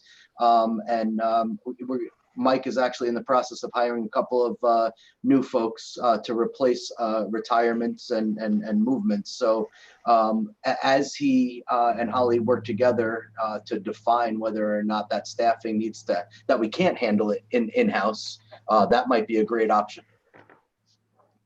Okay. Anything else? Any other question? Just a general question overall, kind of linking on Claudia's. I mean, if we go by the CDC, are they still saying 11 per class students? Is that kind of the general consensus? They're saying 11 students per classroom in order to keep the 6-foot distance and everything else? Yes. If that's the case, I'll just assume that it is. How would we have enough teachers and staff to support that if the normal classrooms are, say, 18 to 22 in some grades? Mike, want to answer? Well, I was just going to answer that. It is about 11 per classroom, depending on the size of the classroom. The teaching part isn't my forte, but it's about 11 desks per classroom, facing all the same way. You know, all the tables would be out of the classrooms. We had to take, according to SED, we had to take all the carpets out of all the classrooms. We rolled them up and tagged them. The tables will be going and desks will be getting spread out into each classroom. And it's about 11 in each room. Caroline, you want to talk about the teacher part of it? So that's going to depend really on what model we're in. If we have our whole population here in the building, which physically our plant does allow for that, but with the social distancing and staffing, that's going to be the largest consideration really for any of the scenarios we're in. If we're in a hybrid model that involves streaming classroom instruction, or even just the smartboard, what is on the smartboard, and possibly the teacher's voice only, not necessarily video of students, because we wouldn't want to do that. But, you know, could we do both of those things from the same location? I'm not sure. We have to, you know, there's a lot of implications and there's a lot of conversations that have to happen to where we can settle on that. But if we have all of our students here, we would absolutely need to have plans in place for how to staff both rooms. You know, we've talked about different options of how to, you know, interior streaming. And I'm not sure, you know, that would be more of an Elliott question, but there are some bandwidth implications for that. Being able to send and receive information within the network. If we say had two groups of students from what typically would be the same classroom in rooms adjacent to one another, where the teacher was in one and possibly an aide or another teacher, but not necessarily the teacher of that subject area or that particular class, but there was another adult in the room and they were streaming just from across the hall. Not my area of expertise, but I know that there are some conversations that we've had where that would be a huge strain on our bandwidth and our technology infrastructure. So Elliot, I don't know if you want to explain more about that. Oh, I also assume that you guys have looked at large spaces for large classes, like the gyms, the cafeterias, you know, where you could still have 20 kids in there. The teacher might need a bullhorn or something, but you could still get a large amount of students if a class needed 22 or 20 seats. And I don't know how many, like, you know, does that suffice to cover all the big classrooms? You know, does it give us half of them? Because I do know a bunch of other schools that I've talked to they've already told their phys ed department, their director of athletics, that, you know, forget the gym, forget this, forget that. That belongs to academics in the fall. Yeah. So we've talked about those large group areas. Obviously, the middle school cafeteria being the only one that we wouldn't necessarily go near, because that's where Holly will be preparing and staging all of the food. So we would definitely leave that one alone. But we've talked about all of the multi-purpose rooms in the Elementary schools, we talked about the cafeteria in the high school, the gymnasium, similar to in the middle school, the gymnasium as well, and just simple spaces that we have in the building that normally aren't used for academics, but they are spaces that we can convert back into academic areas, and being able to spread large groups of students out. So one of the things that we've talked about is the fact that, and this sort of tiptoes a little bit into teaching and learning, but we've talked about the fact that there are certain grade levels that have more purely scheduled students, like, you know, the middle school, for example, the majority of students are going to follow the same team of teachers. So it's a little bit easier in certain grade levels to accomplish that, as opposed to when you get into the upper level high school student that may have a very different schedule, you know, a junior that has a very different schedule than another junior. And it's very hard, because what you don't want is, you don't want students, as my light goes off, sorry, but you don't want students traveling between groups. You really don't want to mix any of that, right? So in the areas in which we have the most purely scheduled students, so like 9th grade students, middle school students, and elementary grade, that would totally be an option.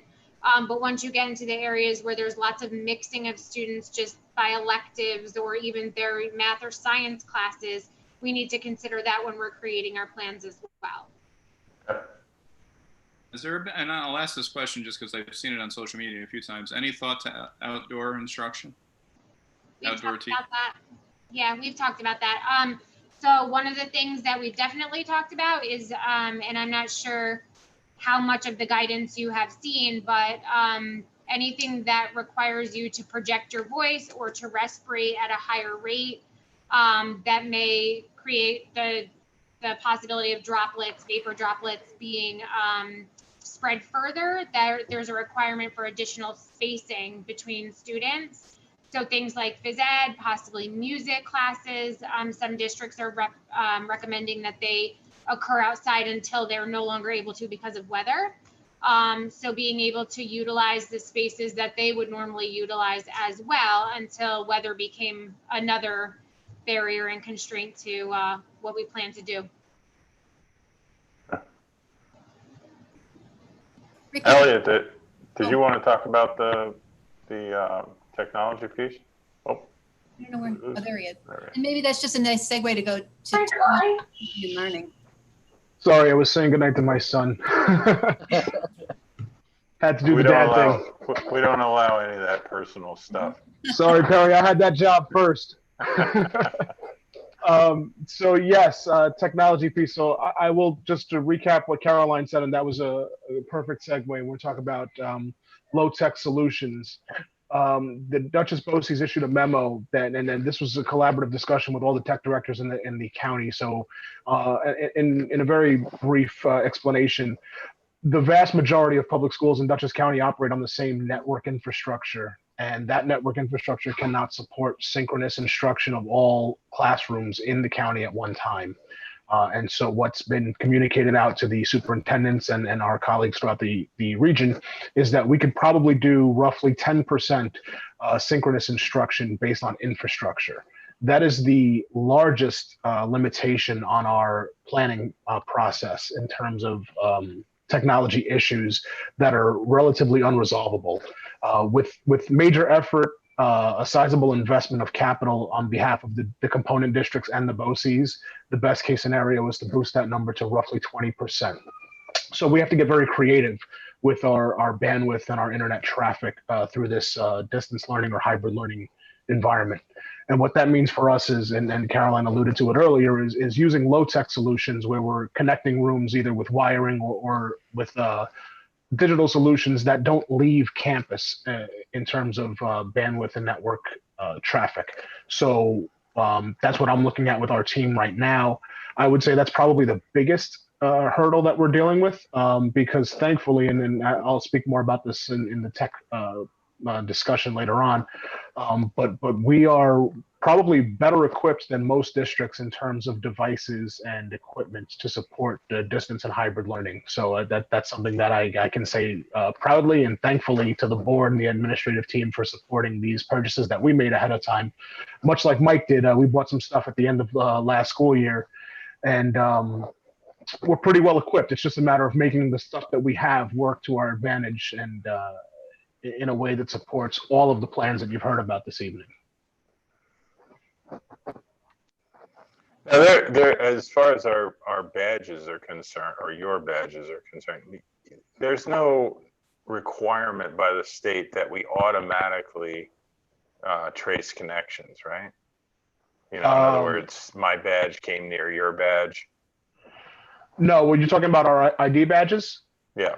So we don't have our RFID badges, but we do have RFID fobs for door access. So the two are separate, and they don't respond to each other. They only respond to readers on the network. So the only thing, at best, we could track people that are swiping in and out, but that RFID fob, to my knowledge, is not traceable on the broadband network.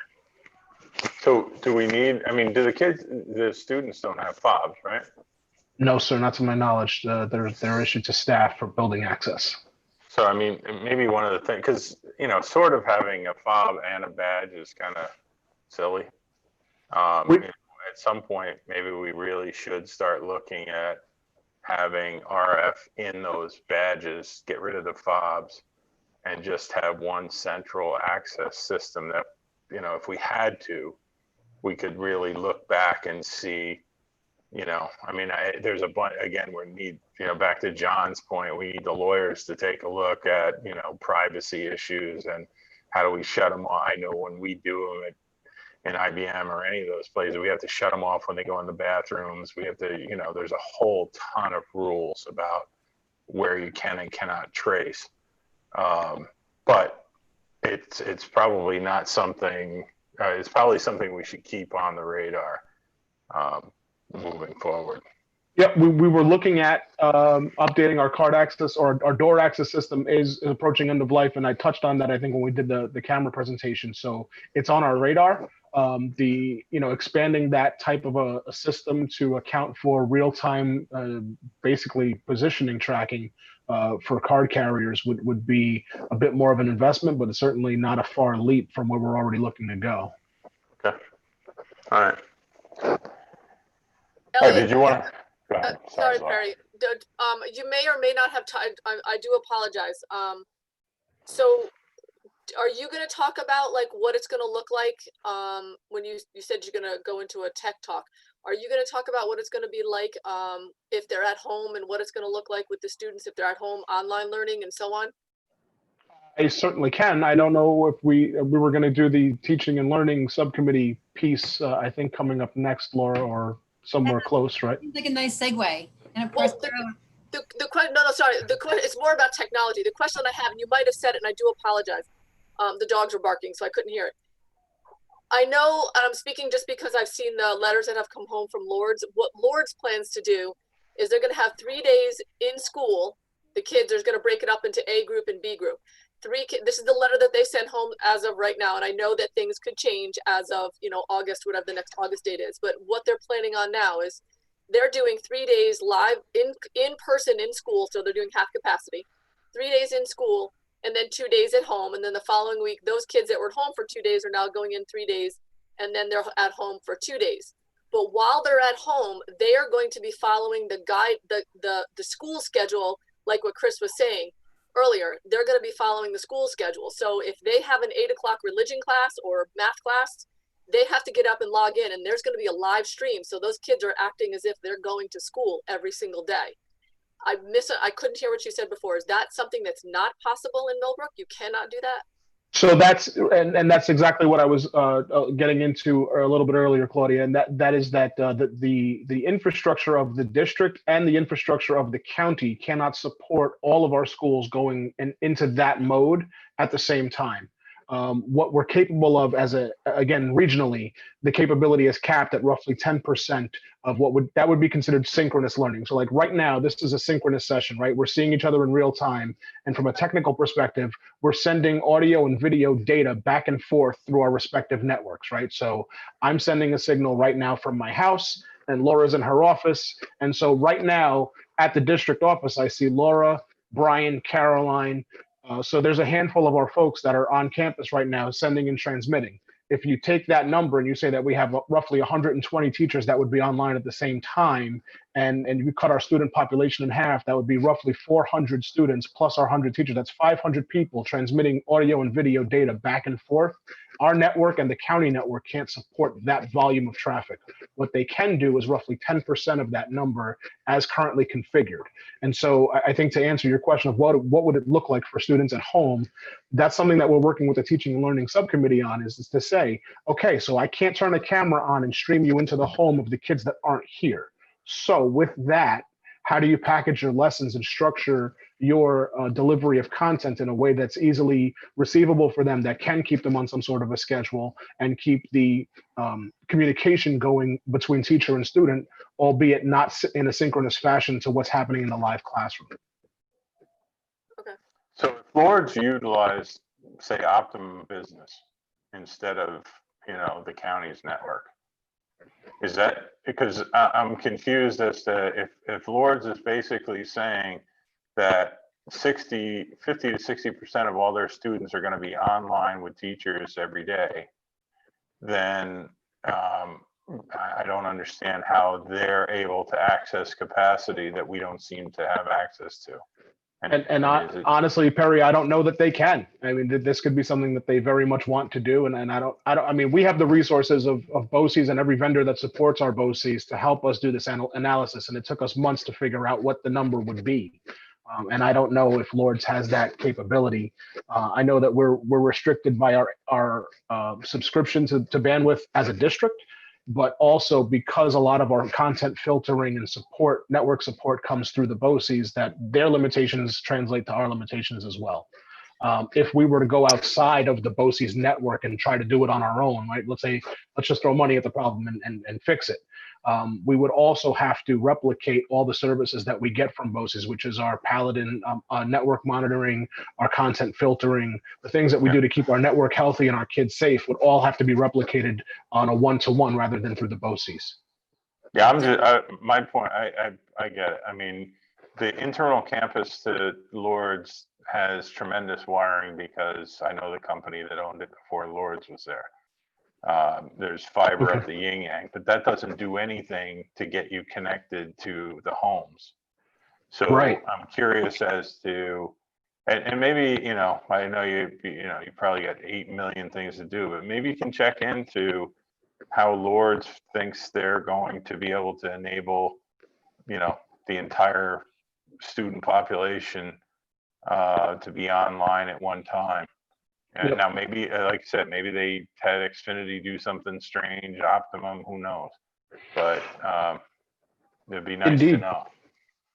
Yeah, I can certainly do that. And one of the other things too that's a little bit different with Lord's is their student population is spread out. One of the things the challenges that we observed in the fourth quarter of this last school year was that our neighborhood networks were getting bogged down with internet traffic. So, as you know, Optimum, services a lot of our communities, right? And they have bandwidth restrictions too. When all of our kids in a particular neighborhood are online at the same time, they were experiencing connectivity issues as well. So, there's the ripple effects of what a synchronous learning plan would have major implications, not just on our infrastructure, but throughout the region.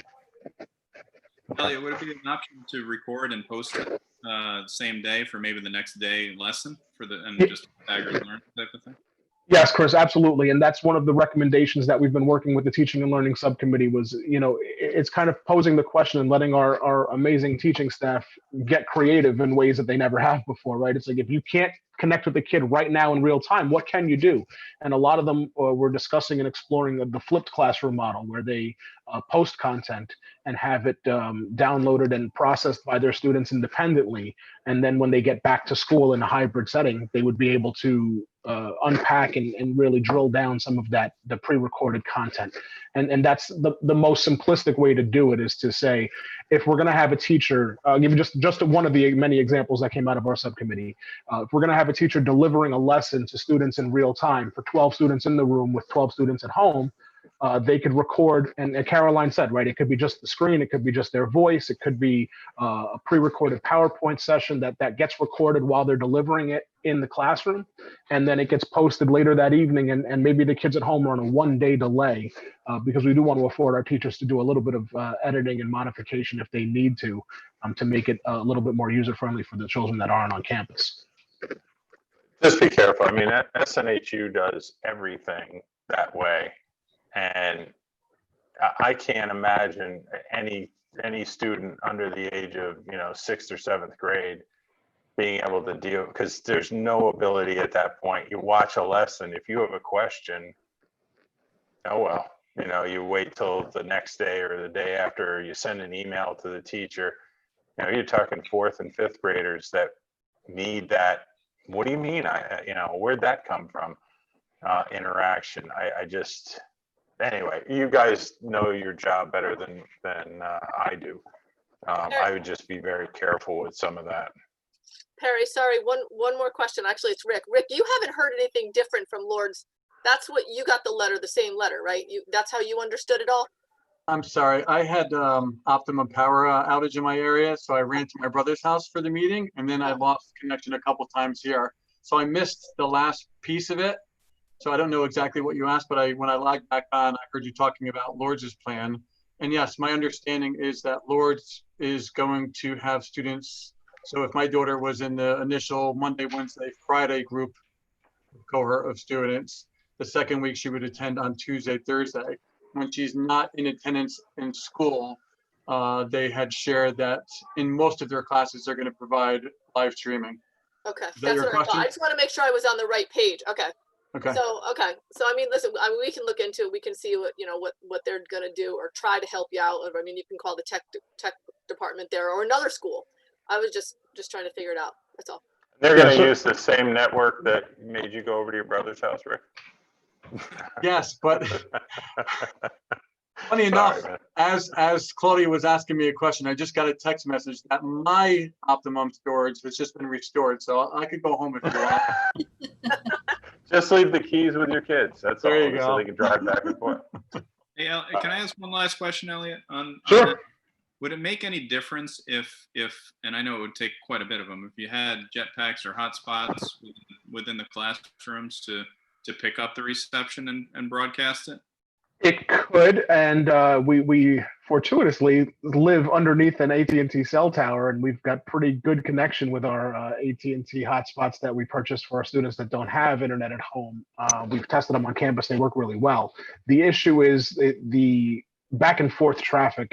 It's probably a multiple of 5, I would say, in terms of teacher versus student. So for every teacher that's online, we've got between 5 and 10 students that would be trying to dial in and observe them. So while you're right, our upload capacity is usually more restrictive than our download capacity. So that could help, and we could experiment with that. But I'm not sure if all of our kids would be able to access us in that same fashion. Did you want to go on to the next section? Sure. Well, how about Rick? Since you're here, extracurricular activities and athletics? Yeah, sure. So thank you. Hi, everyone. So first, I'd like to thank my co-facilitator, Ms. Padella, as well as Mr. Tobin, who volunteered to serve on our subcommittee, as well as really all of our subcommittee members for volunteering their time. So initially, at the direction of our core team, we received training on reentry planning and provided that to our subcommittee, similar to all the other subcommittees. Our subcommittee of athletics and extracurricular activities had developed key questions and issues for consideration for reopening. And from this work, we had narrowed down our focus down to 3 categories. Number 1, how would we transport our students to practices, games, and after-school activities with the potential of a hybrid model, while half of our students would potentially be home with remote learning? as well as some potential limitations with the number of students allowed on the bus as well. Secondly, how would we address shared equipment challenges? And number three, how would we maintain health and safety for all of our students, athletes, coaches, and staff? Since our last meeting, we have learned that the New York State Public High School Athletic Association has delayed the fall sports start date from August 24th until September 21st. Unfortunately, all of the regional and state championships have also been canceled. In addition, should the fall season be interrupted and or canceled, then a condensed season plan would be implemented. So athletics would be condensed into 3 abbreviated seasons. So season 1 would start on or around January 4th. And that would be for our winter sports season for approximately 10 weeks. Season 2 would start on around March 1st. And that would be for fall sports. Since the winter season would end on March 13th, there would be an overlap, and this could potentially provide us with some challenges as a small school fielding our teams. Season 3 would start on April 4th for our spring sports. Again, there would be an overlap between season 2 and season 3, again, causing us potentially the same concerns, not to mention issues for those who coach more than one sport. In the meantime, we will explore ways to bring back activities that can be conducted in a safe environment with appropriate social distancing protocols. And lastly, we might consider, as per the reopening guidance, the creation of extracurricular activities that can be continued remotely in the event of another school closure. Ms. Padala, would you like to add anything? No, I mean, I think some of this is very difficult because these are the active participation portions of our extra classroom plans. You know, it's about bringing students together. It's about student group decision making. It's about, you know, team building and all of those other skills that we teach through this. So it's very important to be able to do something. And one of the things that the committee is looking at is how do we pull these things off? We've been looking at more of the ensemble structure versus like large group types of performances, and being able to, you know, create opportunities where students can still learn all of the ethics and budgeting and that kind of stuff that they learn through clubs. But it's even going to be hard to bring students together for fundraising or those kinds of activities that clubs, you know, most typically do. So those are the conversations that we're having. I feel like they're really rich discussions. It's unfortunate that, you know, we are where we are with the athletic season being delayed, and that it may end up being condensed, and that may present, you know, additional challenges for us. But I think the conversations that we're having are going to be purposeful and could enhance our programs regardless. So I think it's important dialogue that we're having anyway. I mean, I almost, and I don't know how you handle this, but it, to me, you know, we still need to go slow, you know, so let's get academics back on track. Let's get, you know, kids safely learning again. And then, you know, then let's talk about sports. Again, this is my personal thing. I love sport. I mean, I love high school football and baseball and lacrosse, but you know, our job is to teach our kids. And you know, if we bring on sports and we bring on academics and we you know, we have all these intermixing of purposes, are we really just confusing what was caused by our academic approach versus what was caused by our fall sports program? I don't know. And again, you know, this is for you and really to understand where the parents are coming from. But to me, I just want to see us safely get kids back to learning again. And then from there, we'll figure out all the other cool stuff. Yeah, and so much of what we're talking about in that committee also has academic components. Like we talked about material sharing in terms of athletics, but you know, we do that in phys ed. So how do we safely do that within the phys ed classroom? And in terms of, you know, the guidance on like vocals or playing instruments where there's a projection of voice or breathing and therefore potentially microorganisms that could cause infection, right? So when we're talking about this, we are talking about a lot of classroom related things as well. And I totally get that this is supplemental to, but the dialogue is going to help us so much in other decisions and recommendations that we have to make. So it's good that we have this opportunity to talk about these things because some of the large group, you know, type programs that we have are also academic programs like the music program or you know, that tends to be the biggest one, I think, that we've really kind of tiptoed into academics and the phys ed program as well. How do we safely allow students to play games and to get physical activity and find those lifetime learning things that they're passionate about and can be physically active without running the risk of infection transmission by having them share materials. So a lot of sanitizing and different locker room usage and that kind of stuff that has come up that, you know, I don't know that it would have naturally come up otherwise. And I also think too that it bleeds into social emotional as well. This is something they look forward to. So maybe this is a place where they shine. This is maybe a place where they're super engaged in school and find value and importance in the work. So that those conversations are also happening in extracurricular and social emotional and teaching and learning. So they're very interrelated and intertwined. I think social emotional is a huge component for extracurricular activities and athletics as well. So all of those conversations are happening and that benefits the teaching and learning conversations as well.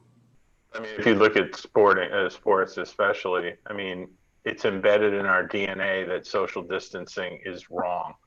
You know, high fives and you know, huddles and I mean, everything about sports, I shouldn't say everything, but team sports is built around almost not social distancing, and it's a habit. I mean, you watch even Major League Baseball, they're killing themselves not to throw the ball after a strikeout, not throw the ball around the horn, and because they've been doing it since they were 5. You know, our kids are going to be the same way. So anyway, again, I didn't mean to drag this off in a different direction, but. Any other or anything else on extracurriculars and sports? Anything else you want to take us through? Is transportation. Oh, I'm sorry, Chris. Somebody saying something? It's transportation, and that's facilitators is first student Debbie and Karen and Brian. So Brian. Sure. Good evening again, everybody. So the transportation subcommittee membership is Karen McKinley and Debbie Call. That's the first student management team. Our board member, Jen Carnecchia, and Janet Monahan, who's a longtime monitor here. Larry Helwig, who's a bus driver for us for first student, and Sarah Wirtz, who's one of our school nurses. We started our path together with the training to orient to the reentry process. And then we started to discuss processes and different topics as they pertain to different scenarios. So we discussed things such as social distancing, you know, having masks for everybody, driver retention, driver time consideration, you know, whether or not if we're in a certain scenario, it's going to increase the amount of time that drivers will be on the bus, and then therefore maybe an increased cost because it would go beyond our 4 hours of contracted buses.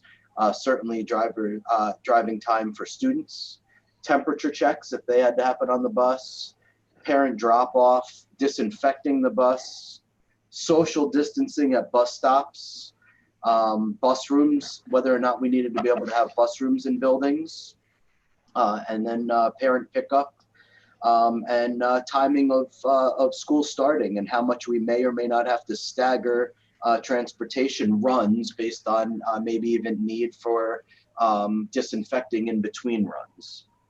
So that's been a lot of our discussion. Our most recent discussion today was about pros and cons with regard to the potential models that we'd be looking at, different scenarios in order to be able to inform reentry team discussion and decisions.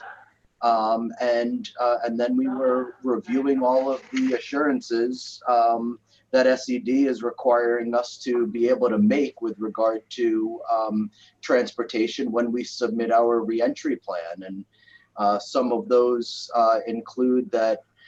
So again, these are assurances that when we submit our reentry plan with regard to transportation, we're saying that we're committing that this is happening.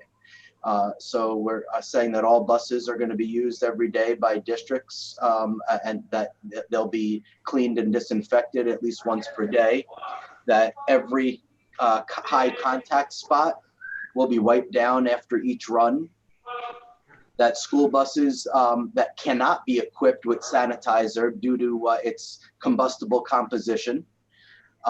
So that's an interesting twist for us because we're thinking that we should be having hand sanitizer available all over the place, but not on school buses. We have to ensure that all school bus staff wears a face covering, that transportation staff and students will be trained and provided with periodic, what they're calling refreshers on the proper use of PPE and the signs of COVID. That students and staff are going to be trained on proper use of social distancing, that there's going to be gloves that are going to need to be used for any monitors that are going to come into close contact with students on the bus. And then of course, hand sanitizer is going to be required to be provided, but only for use in dispatch offices and break rooms and garages. Some of the other assurances that we're going to be that are going to be required is that transportation staff are going to perform a self-assessment before arriving to work, and frankly, that's going to be for all staff. We're going to have to make sure that students who do not have a mask are not denied transportation. We're going to have to assert and assure that if students do not have a mask, that they're provided one from by the school district, and that any students with a disability that would prevent them from wearing a mask are not forced to do so or denied transportation. So that's going to increase our need for increased social distancing in those instances. And one that's the final assurance is with regard to students who are going to be in non-public or parochial private schools, or students who go to any private school with an IEP. If we are out of school but they are in school, we have to assure that we will be in a position to provide transportation for them. So there's a whole host of stuff that we're talking about on the transportation committee, subcommittee, and those are but a few of them. Hey, Brian, has First Student given you guys a set of, breaking point metrics? Like, we could do, if you try to go more than 50% increase in runs, we just can't do it. I mean, have they given you those kind of stay away from these option numbers? No, and in fact, with all our scenarios, there would be challenge, and we're right now identifying the pros and cons, and we will be in fact in all of our subcommittees.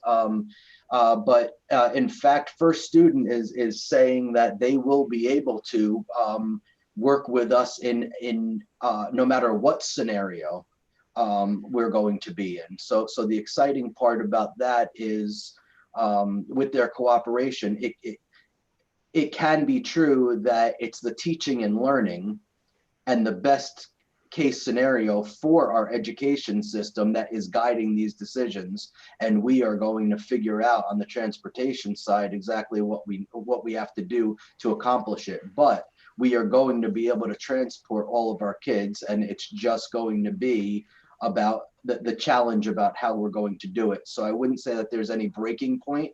It may cost more. If we have to go, as an example, from a 4-hour run to a 5-hour run because of whether it be increased, well, frankly, it could be a whole host of things. It could be the need to sanitize in between runs. It could be the amount of extra time it's going to take to screen kids on their way into the building. So it's going to have an increased cost, and it may also have an impact on instructional time, but in all instances right now, we're seeing that we're going to be able to accomplish what we need. Hey, Brian. And who do the monitors belong to? Sorry, Chris. No, that's all right. Yeah, so the monitors are theirs. We pay them to be able to monitor, and the only thing that we have, the only runs that we have monitors on are special ed runs. So any child who may have an IEP on that requires a monitor, whether it be shared or otherwise, that's the only instance that we have monitors. And we have, that was one of the things that was bid on. So they give us a rate, and we approve the bid 5 years ago. So they're theirs. And then if we need more staff, we'll have to be in a position of deciding, are we going to use district staff and pay district staff, or, and I got to share with you that may be true, that we have to do that because they're going to have a heck of a time getting additional bus drivers and monitors. That's probably one of our major constraints. We already know that we're losing a couple of drivers. They're not going to want to come back. And but right now we seem to be okay with the number of drivers that we have. But you're talking monitors on every bus. I mean, you're not going to expect the bus driver to pull over and go back and police the, social distancing and then keep going. Otherwise, it'll take them 12 hours to get to school. So with that, they would come from First Student, or are we thinking that we're going to have to find a way to, I don't know. Yeah, if it's true that we have to have a monitor on every bus, and that's what's determined when we meet all this out, then it may very well be a combination of district staff and First Student staff. Okay. Chris, go ahead. Sorry, I didn't mean to cut you off. No, that's all right. I was just going to ask what the expectation is based on the survey of how many people are not going to be using the bus this year. Yeah, so our survey didn't go out with in-depth questions about that. So we're gonna be sending out a survey to find out, and we're thinking about getting as granular as maybe quarters or months, because we're talking about, is it true that maybe families are willing to say, you know what, we don't have the first quarter up till November, we could make a commitment to drive our kid, and that's going to be okay. But we can't make a commitment to drive our kid for the full year. So that's where we're thinking about getting as granular as either monthly or quarterly, and asking that exact question. Anybody else? Brian, did State Ed come up with a guidance for how many students can be on a bus, or how many per seat, or things like that? Yeah, so right now we're looking at approximately, they talk about masks for everybody on the bus, and with the appropriate social distancing as, what's their exact words? Where possible, I think is the words that they use. So right now we're looking at one person per seat, which would mean that a 66 passenger bus would allow us to have 21 kids on that bus. So we're looking kind of at staggering this. We have a child here at the edge of the seat on the aisle, and then another child on the window, and then another child on the aisle, and kind of separating that way. So right now we're looking at about 10 kids per van and 21 kids per bus. with the desire to get down to 20, so we can just have some wiggle room. To Perry's point on that, how would you, without an aide on the bus, expect kids to sit on their side of the seat the whole way to and from school? Yeah, so hoping that training gets us there. I mean, kids are going to be kids, but they're going to have to, the education around this is going to be really important for them to understand the seriousness about it, and that this isn't a joke, and that we're going to be consistently enforcing it. And there's going to be training for the drivers for sure regarding just typical discipline and having the children know the importance of it and the seriousness of it. Ryan, this you may not have gotten this granular with the bus company yet, but the drivers are not going to be wearing a face mask over their mouth while driving the bus, are they? Yes, according to the current regulations, it's required that they wear a mask, and the face shield is optional. The state guidance right now is not such that we can only have a face shield. Right now they're saying that the mask is required and a face shield is optional, but the face shield would be in addition to, not in lieu of. I'm really surprised at that, with the amount of accident that you hear of people passing out wearing the masks, and now the bus drivers are going to wear them driving the kids. Yeah. Food for thought. Yeah. So right now that's our guidance, and that exact point, Claudia, may come up where they change that out and opt for oxygen over carbon dioxide. Anything else? I have a question. Are we? It's not for Brian. It's for Elliot. Are we? Can I ask the question to Elliot? Am I allowed, or are we still on Brian? Can I say one last thing on the point with Brian? I don't think it's as much. I agree with the education of the students, but I also feel it's an education of the parents, because a lot of the students get their education from their parents when they come in, and there's a lot of parents that every parent has a different degree of how they feel about the coronavirus, from a farce to I don't want to leave my house. So I think it's important, as a district, to really educate the parents as far as the importance of it and the comfort level and everything else, and as well as the kids. That's my final point, I guess.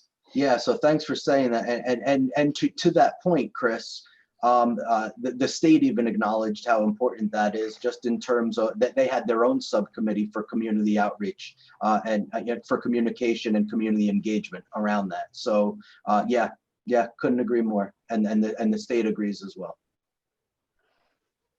Okay, go ahead, Claudia.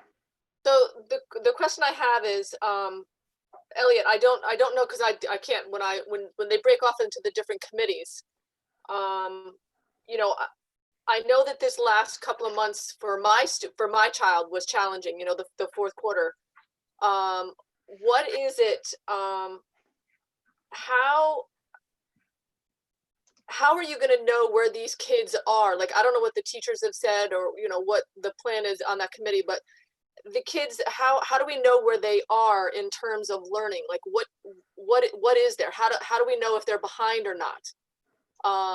When this September comes, like that's something, part of the committee. And I just know that this fall season is going to be very challenging for the kids to go back to school and for the teachers. I don't think the teachers are going to see that these students, for when they hit, like my son for 9th grade, last year's 9th grade class, the beginning in September is going to look very different than the 9th grade class coming in this year. How is that going to be? How are we going to figure that out? Has that been discussed?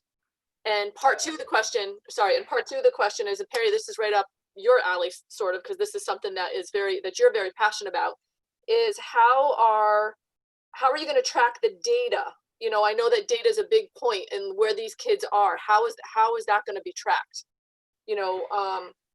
If they're not in school every day, how is that going to be tracked, as far as, because that's something that, Perry, we've talked about in a lot of meetings, the data tracking and where the kids are and where they fall, throughout the school year.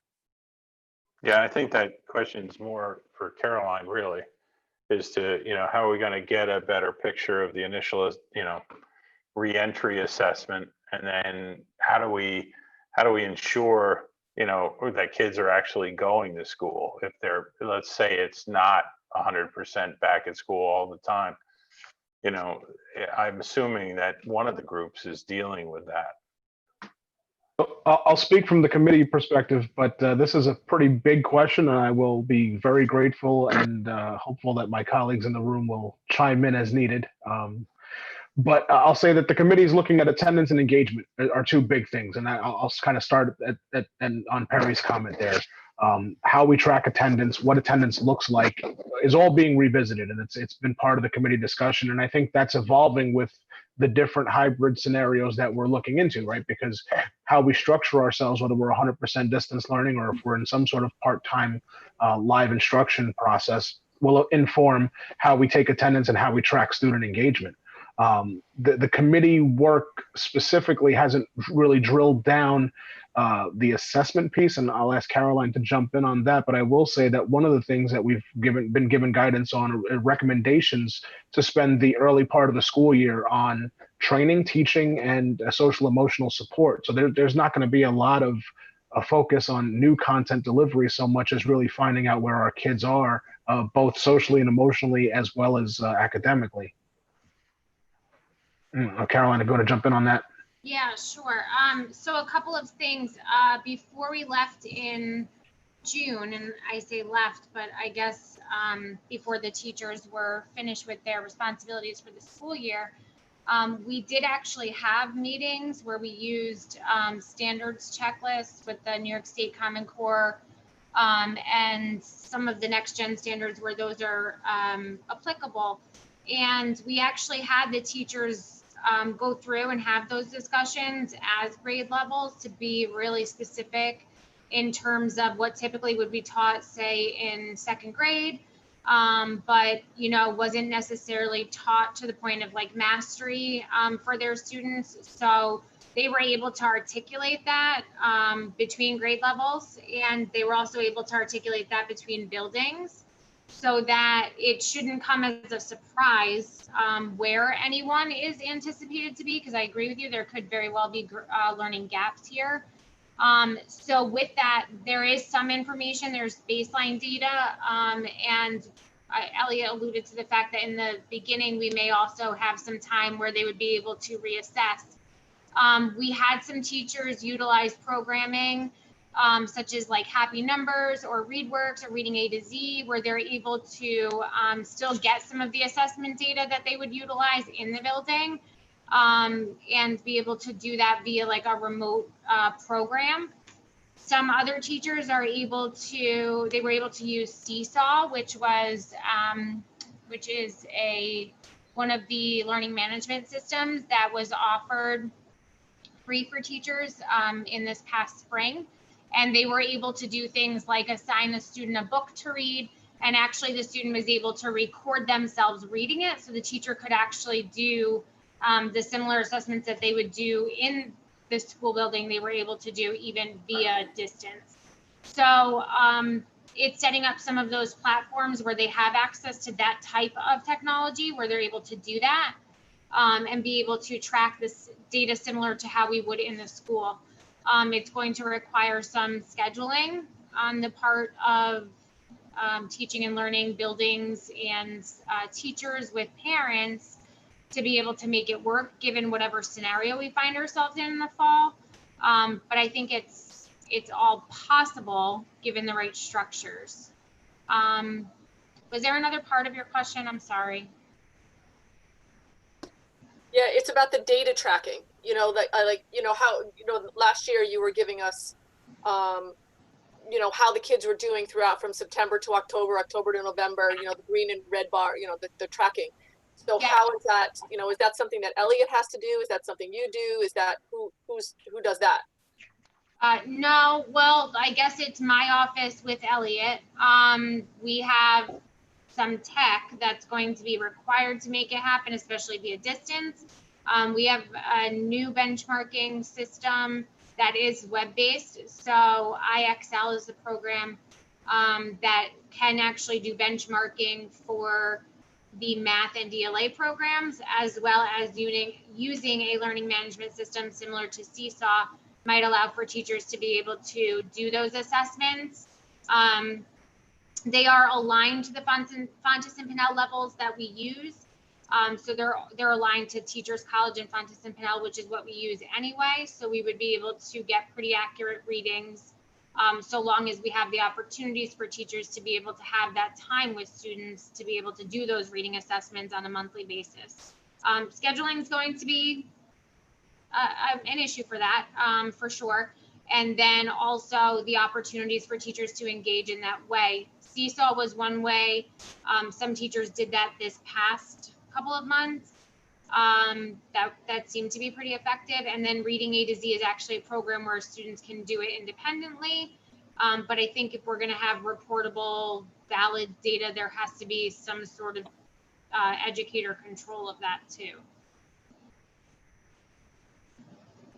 Okay, I'm just, I just know that at one point we're gonna, the board is gonna, like what Perry has said in the past, we're gonna see, we want to see how the progress is going. We want to see how the kids are doing. So, I just want to be prepared that, that we have all the data when we need it. Yeah, and that would be, I think it's important for us to see, maybe it's as simple as 1 year, but can we compare the let's see if I'm going to do this right. 2018, 19, students were in this place at this time of the year or at the beginning of the year. What does 2021 look like, given that we had that interruption in the middle of the year? Because that'll also tell us whether or not we really need to step up other aspects of the academic program. Yep. Okay. Thank you. Anything else?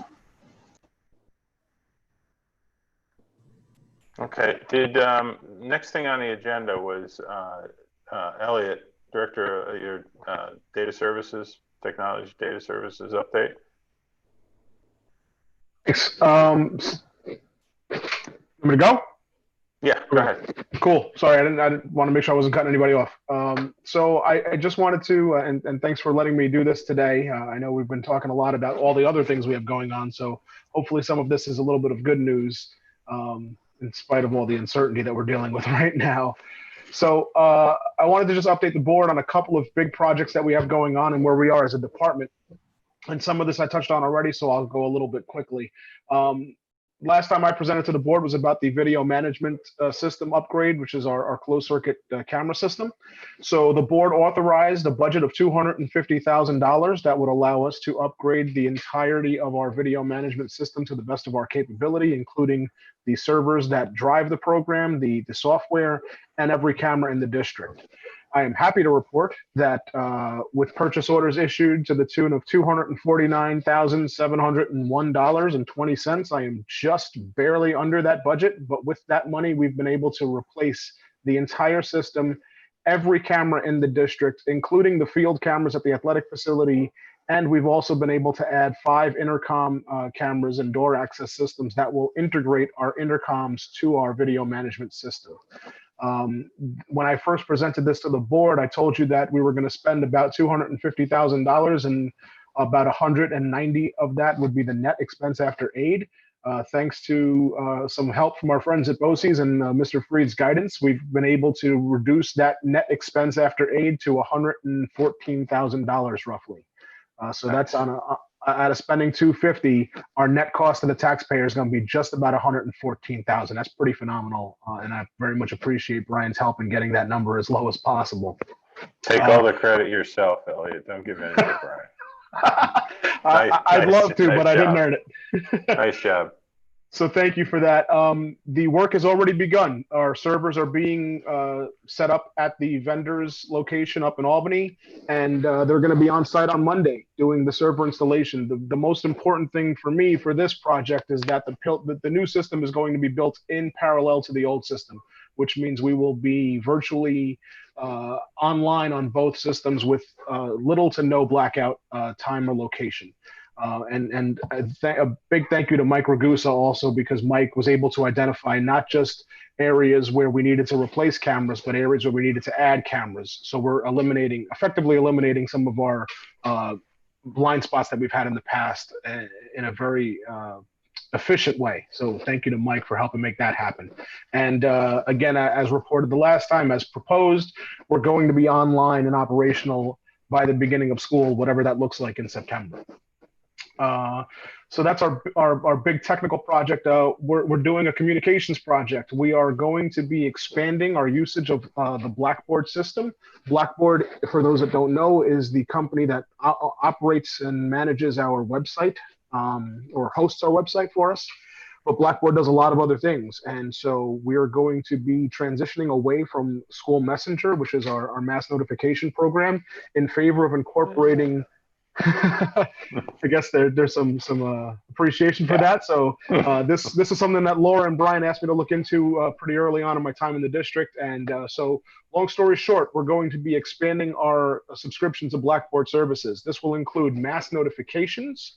It's also going to include a teacher communication tool, which is going to allow teachers to engage with their students and their students' parents through the same mechanism that the mass notification works, but targeted to their specific classes. It will interface with School Tool.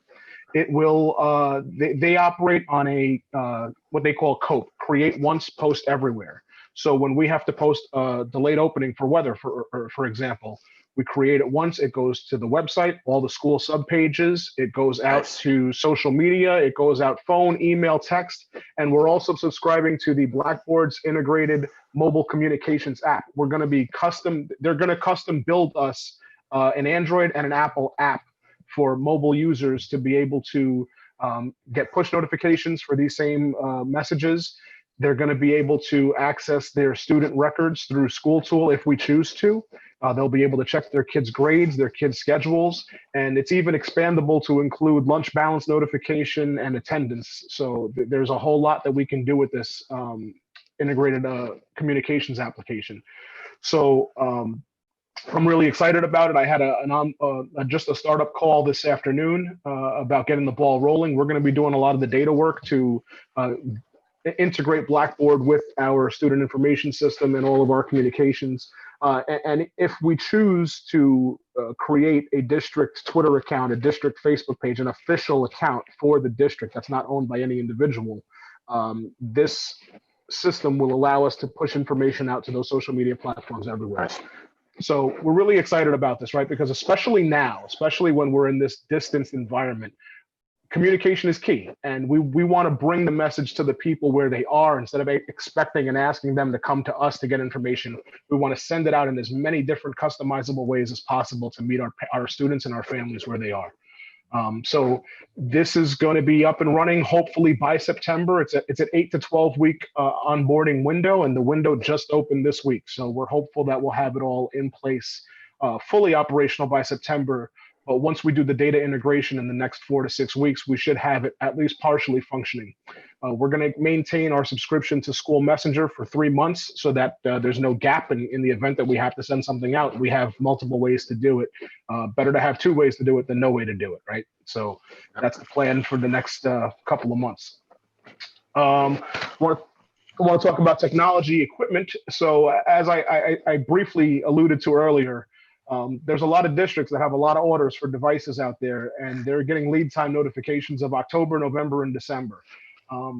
We just received last week an order of 160 Chromebooks that we had in the budget for this year. We ordered them ahead of time, and they came off the truck last week. They're sitting in my shop. My guys are already working on them.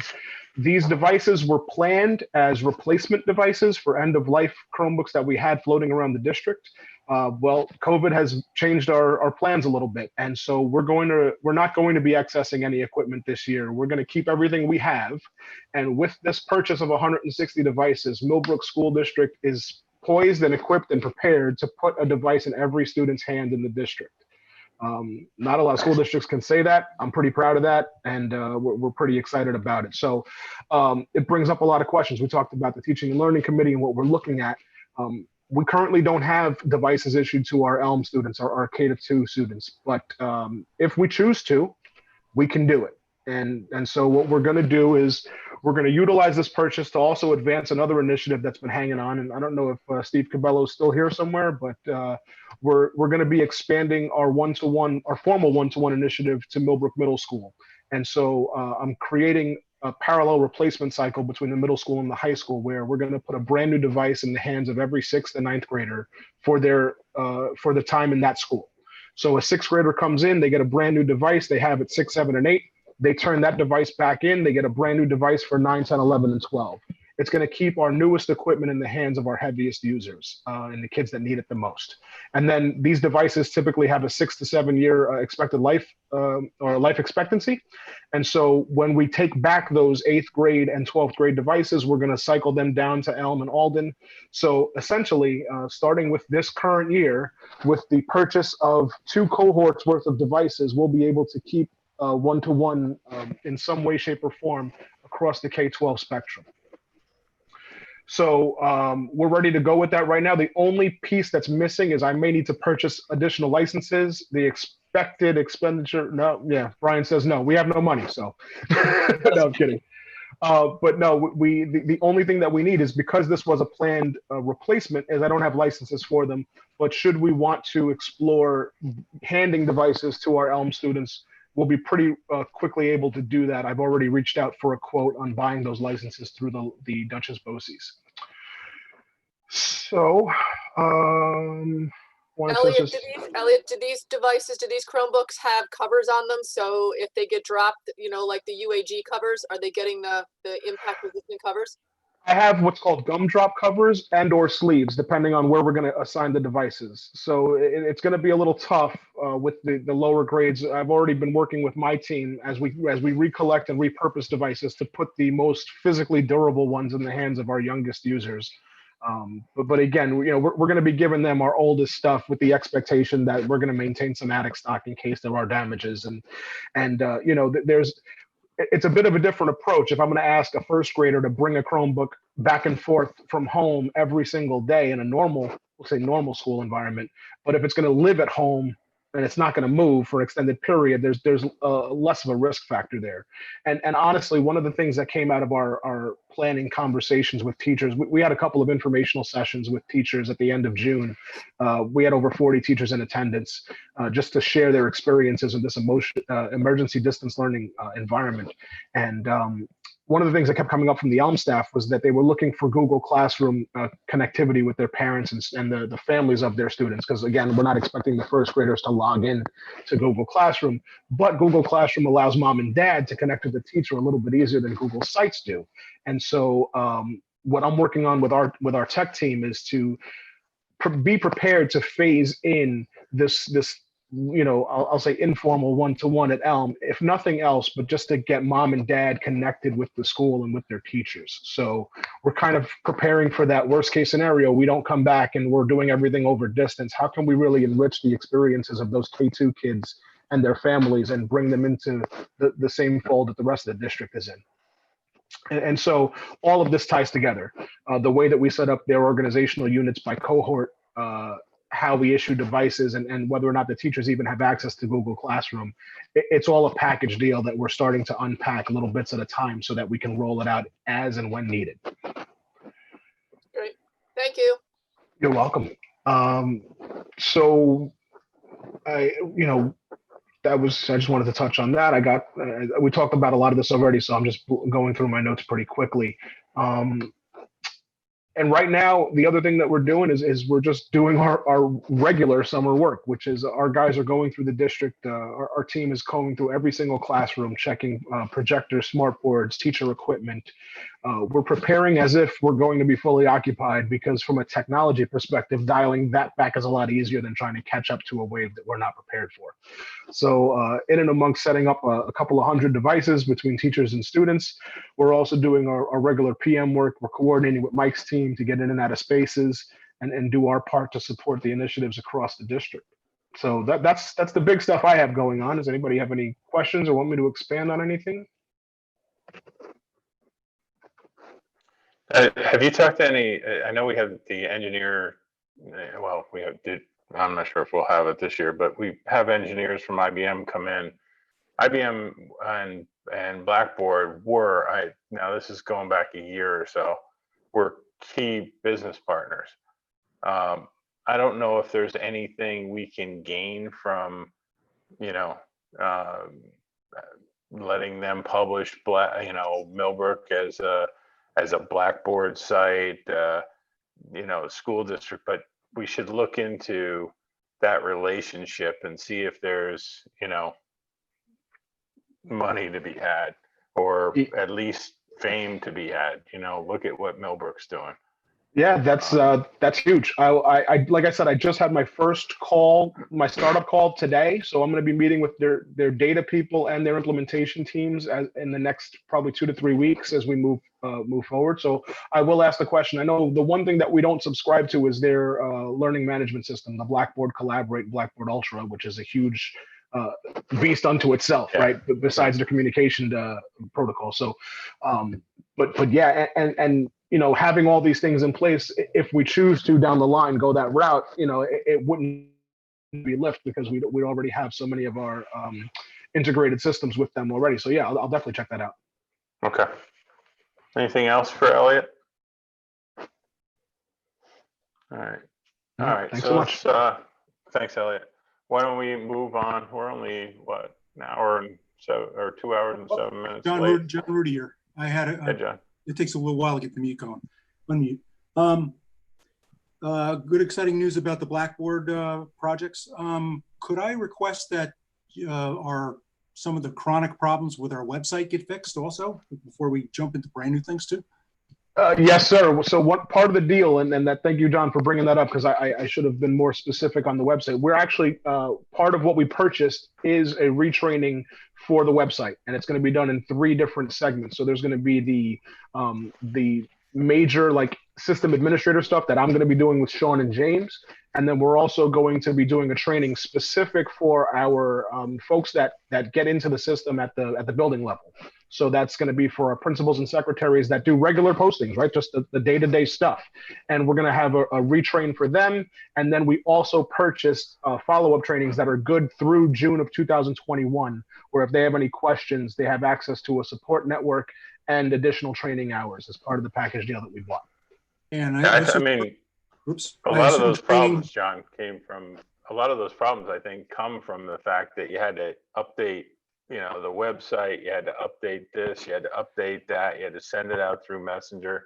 I mean, if we're really going to resolve, all that, you just create once and be done with it. I'm hoping that clears up a lot of the issues with just our communications in general, including the website. Go ahead, John. Sorry, I didn't mean to interrupt. Yeah, the one chronic problem I keep on suffering from is search has not worked for a year. So the search function, okay. That would be nice to get fixed. Certainly. What did this package cost? The money question. Okay, so let me pull up. As a board member, we're supposed to worry about those things. I was prepared for it. I just had it minimized. If you give me one second, I will pull budget? It up. So I can tell you that there is an implementation cost, and it was. If you just give me 1 second, I will get the real numbers for you. Okay, so our subscription to School Messenger came in at roughly $2,200 for the year. The recurring cost for the new system will be almost double that, but it does a lot more. It's going to give us the mobile app management, the integrated communications package. The recurring cost for the new system will be, I'm sorry, I just lost my number. $5,200 a year for the entire bundle. So we're going up just about $2,500 in annual expenses, and then the startup costs was an additional $5,000 to $6,000. So our first year is about $11,000, and the recurring costs after that would be the what did I say, $5,200. And this was budgeted. I don't believe it was budgeted. Mr. Freed did help me find the money for this implementation.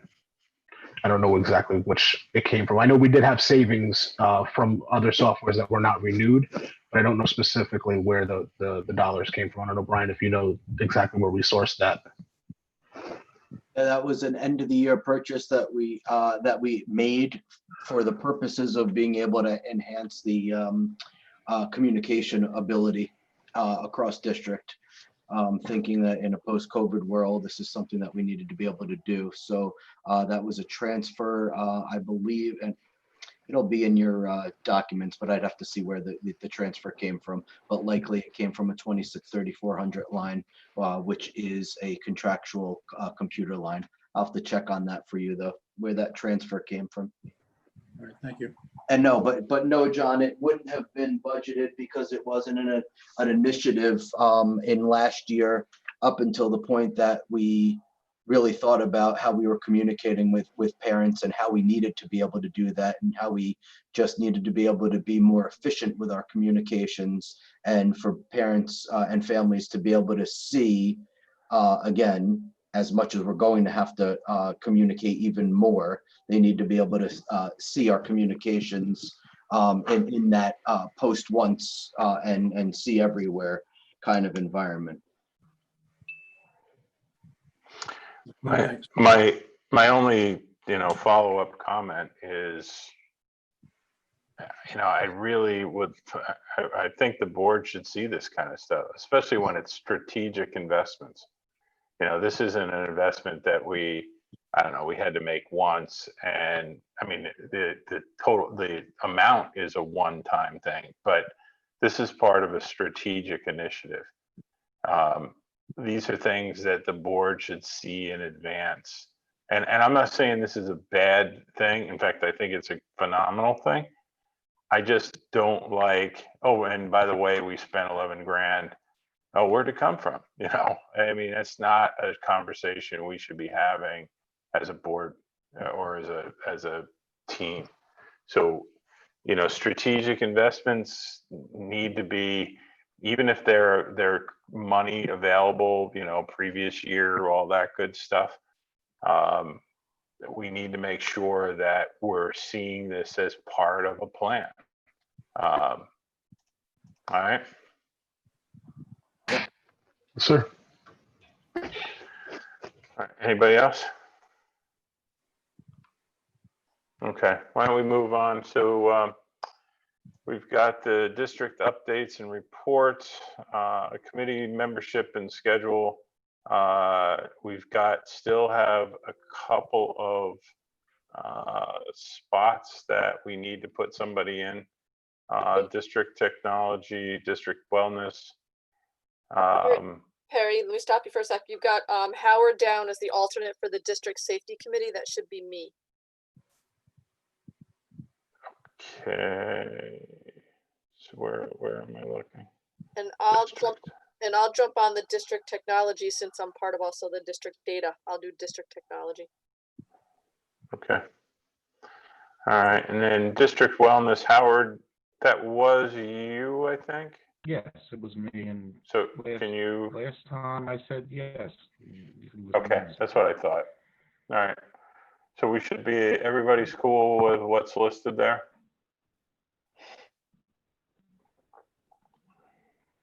Okay. All right. Anything from the district wellness committee? Do we know when the district wellness committee meets? Is it like monthly, quarterly? Last year, well, before March. In general, there's a schedule to meet every 2 months.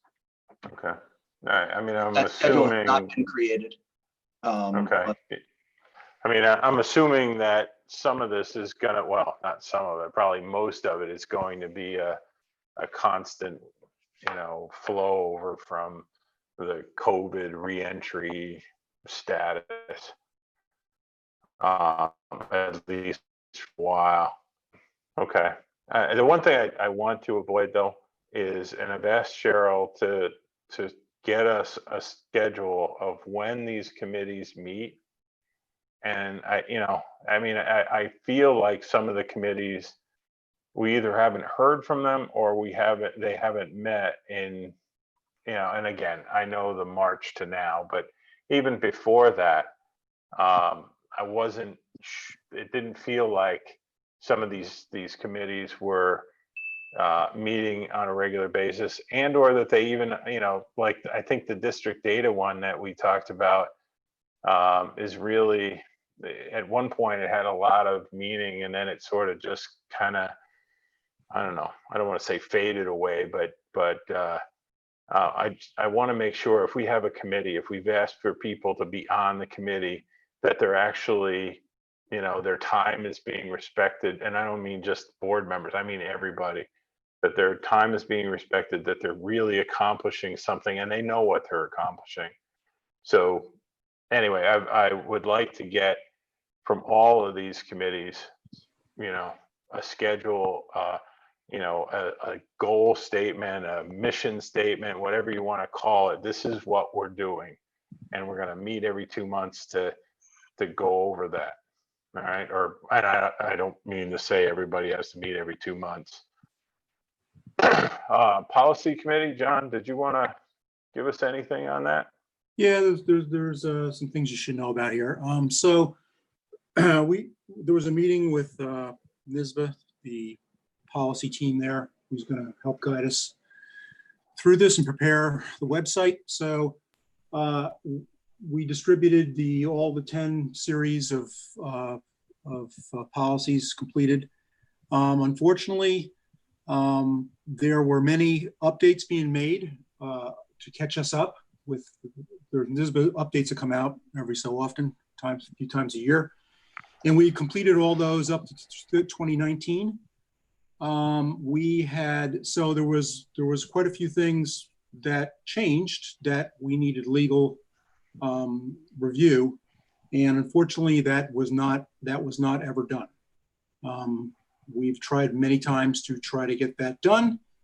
And I think the COVID thing has probably has buried our legal team, I imagine. But even before then, there wasn't great. I don't think there's a great excuse before then. So we went to NISBA to see what we could do here, if we could perhaps implement some of the policies or some sort of fraction of them, if not all. But they have a legal team up in NISBA, and so Jessica did mention that she's going to consider for some things that she feels appropriate that they could help us on, perhaps where there's not really any kind of concern. It's pretty dry stuff that everybody uses the same approach, probably that kind of stuff. Where we had minor changes that she could look over. She's going to let us know how many of these things could be pushed through, and versus how many really have to wait for our group, our council to look it over. But I do think so. Let's just wait and see what happens there. They can quantify everything, and then I think we're going to have a meeting of the minds with our council about how a real plan that they're really going to follow and they're really going to work on to get this done. Okay. Yeah, I mean, one of the things, and I guess there's probably no real easy way, like with all the stuff you've been through with everything that needs to be done before these can be locked and loaded. Is there any way for us to streamline this? Let's hope that we lock and load, all our policies. A day after we do that, they're going to start changing again. Is there a way for us to stay ahead of it? I don't know. Yes, there is. You have to have policy. The board's really got to commit to having policy committee meetings and a policy committee. If you don't have a policy committee in the future, you're going to fall far behind again. This has been literally 25 years. It's crazy. Some things haven't been updated. So I mean, the board's got to stay with it, and we have to have a commitment by the folks that we employ, the legal team. They've got to commit to keeping up with this themselves for us. Otherwise, we're stuck. If they can't advise us on what things are, and I really think this has got to go beyond who we've dealt with. It's got to go to somebody up above in the firm. So. Okay. All right. Well, maybe what we can do is hopefully we can get through this and get like a stake in the ground of, all right, here's where, our policies, for better or worse, are locked and loaded as of, year end 2020 or something. Yeah.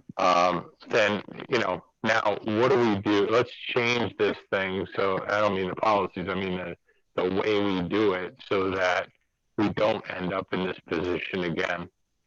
And including, we have a meeting with, get the lawyers there, have the administration there, have a couple of board members there, get, whatever structure for the committee we need, and get this on the right path. Okay. Yeah, it's just a matter of staying current with what NYSBA produces and reviewing things, and also reviewing our policy manual. You should do I think something like a third or a quarter of a third of it a year. You should be reviewing the whole thing. And if you don't do this, this is how you fall behind. This was a chronic problem. I brought it to the board saying it's a chronic problem. I'm trying to own it I'm trying to correct it, but I will not be there forever. And the future boards has to be serious about this stuff. Yeah. No, I agree. Otherwise it falls into disrepair. And, I know it's easy to ignore it and let somebody else deal with it, but it's really just not fair. It's not fair to everybody. It's not fair to our district. Yeah. To fall behind. Okay. Yep. All right. So new business, financial reports and warrants. Do we have a motion? I'll make the motion. Thank you. Do we have a second? I will second. Very nice. Any discussion on the details that are provided? Okay. All in favor? Aye. Any against? All right, very good. The second item, the Municipal Electric Gas Alliance contract. I think we need to, what we sort of gave direction on is let's get some background on our options as far as renewable sources. See how that affects us. If you want to do this as if you want some, I don't know, like sort of a temporary subcommittee, just let us know. But I think we need to, before we lock ourselves into 3 years of specific sourcing of power, which comes along with specific rates, I think we need to really understand this. So number 3 is the accept the class of 2020 scholarship fund. Do I have a motion? I'll make the motion. Thank you. Second? Second. Okay. Discussion on this? Did you want to, Laura, or did you want to give us just a quick what's up with this? Yeah, and I'm gonna have to ask Brian to help me with that one and with the next one as well, if you don't mind, Brian. Sure, no, not at all. So the class of 2020 scholarship, you'll note that it was established at the last board meeting, I believe. And so what happens is that they voted to be able to start this scholarship. So they're making the donation to go towards it. That was part of their plan. It was going to be $200 to a senior every year. And they took the balance of their money and they would like to donate it from their extra class fund. So it'll be a transfer. Actually, a check will be cut into the trust and agency, the scholarship fund. So actually the expendable trust. So so that's what that one's about. Thank you. With tremendous gratitude to all in favor. Aye. Aye. Any against?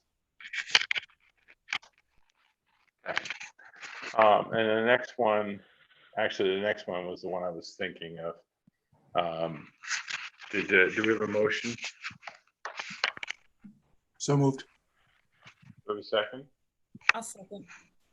Okay. So this is actually the one I was thinking needed the explanation. Brian and/or Laura, do you want to give us a quick Sure thing. outcome? Yeah, so where we are with this, we have through training and through our auditors, we're finding out that SED is paying attention to this. It's always been a reg, but we have clubs at the elementary level. And I've got to be careful what I say here because it's a little bit of a difference in opinion. So the Office of the State Comptroller says that we shouldn't have clubs at the elementary level. And the reason why they say that is because they are responsible for the stewardship of funds. And basically they're saying that elementary kids are not in the capacity of understanding stewardship of funds and what their responsibilities are as citizens, and even within the having roles within an organization, like officer roles, president, vice president, secretary. So what they're saying is that they just don't have the capacity to have a structure. So we're not supposed to be having clubs at the elementary level. So what that means is the accounts for the Interact Club and for the Drama Club need to be defunct. So what our auditors recommended, and we agree, is that the board accept a donation from the extra class fund into the Alden account, and it goes into the federal aid fund. And then Tom has discretionary ability to be able to use that as per the original purpose. But you will also see at a later time that those clubs will no longer exist. So this action accepts the donation, puts it into the special aid fund as discretionary for Mr. Libka, and then it can be spent with the intent of the original fundraising that was associated with it. Okay. Any questions? Okay. All in favor? Okay. Any against? All right. All right. Next is the motion for an executive session for the discussion of employment history of particular persons and collective negotiations pursuant to Article 14 of the Civil Service Law. Do I have a motion to go to executive session? Thank you. I'll second. Thank you, John. Okay. All in favor? Aye. Any against? All right, so Cheryl, you're going to send us to executive session. You're muted, Cheryl, or something. Who's going into it? Every time. I think. Okay, good night, everybody. Good night. Good night, Mike. Good night, bye-bye. I think, well, Caroline, do we need do we need the principals to talk about these? They did, yeah, they did help in writing them, so that's up to you, but they are prepared to participate in the discussion about the teachers. Yeah, actually, why don't we, Caroline, Laura, I think that's, yeah, Caroline and Laura. Can you handle that discussion, Caroline? Sure. That didn't sound very sure. No, sure I can, yeah. There's All the right. enthusiasm. That's it. And then we'll and then after that we'll move to some other discussion, but we'll come back if we need to, not come back, but we'll ask for other people to be sent in. All right. Just give me 1 second. All right. Anybody needs to take a break if it's considered between regular and an executive session break? I do. Okay, do it. Wait, I'll wait for Cheryl to go into the room and then I'll leave. You're gonna go into the room first? Yeah, Okay. that'd be easier. Good night, everybody. All right. Bye. Good night. You guys see your invite for the room?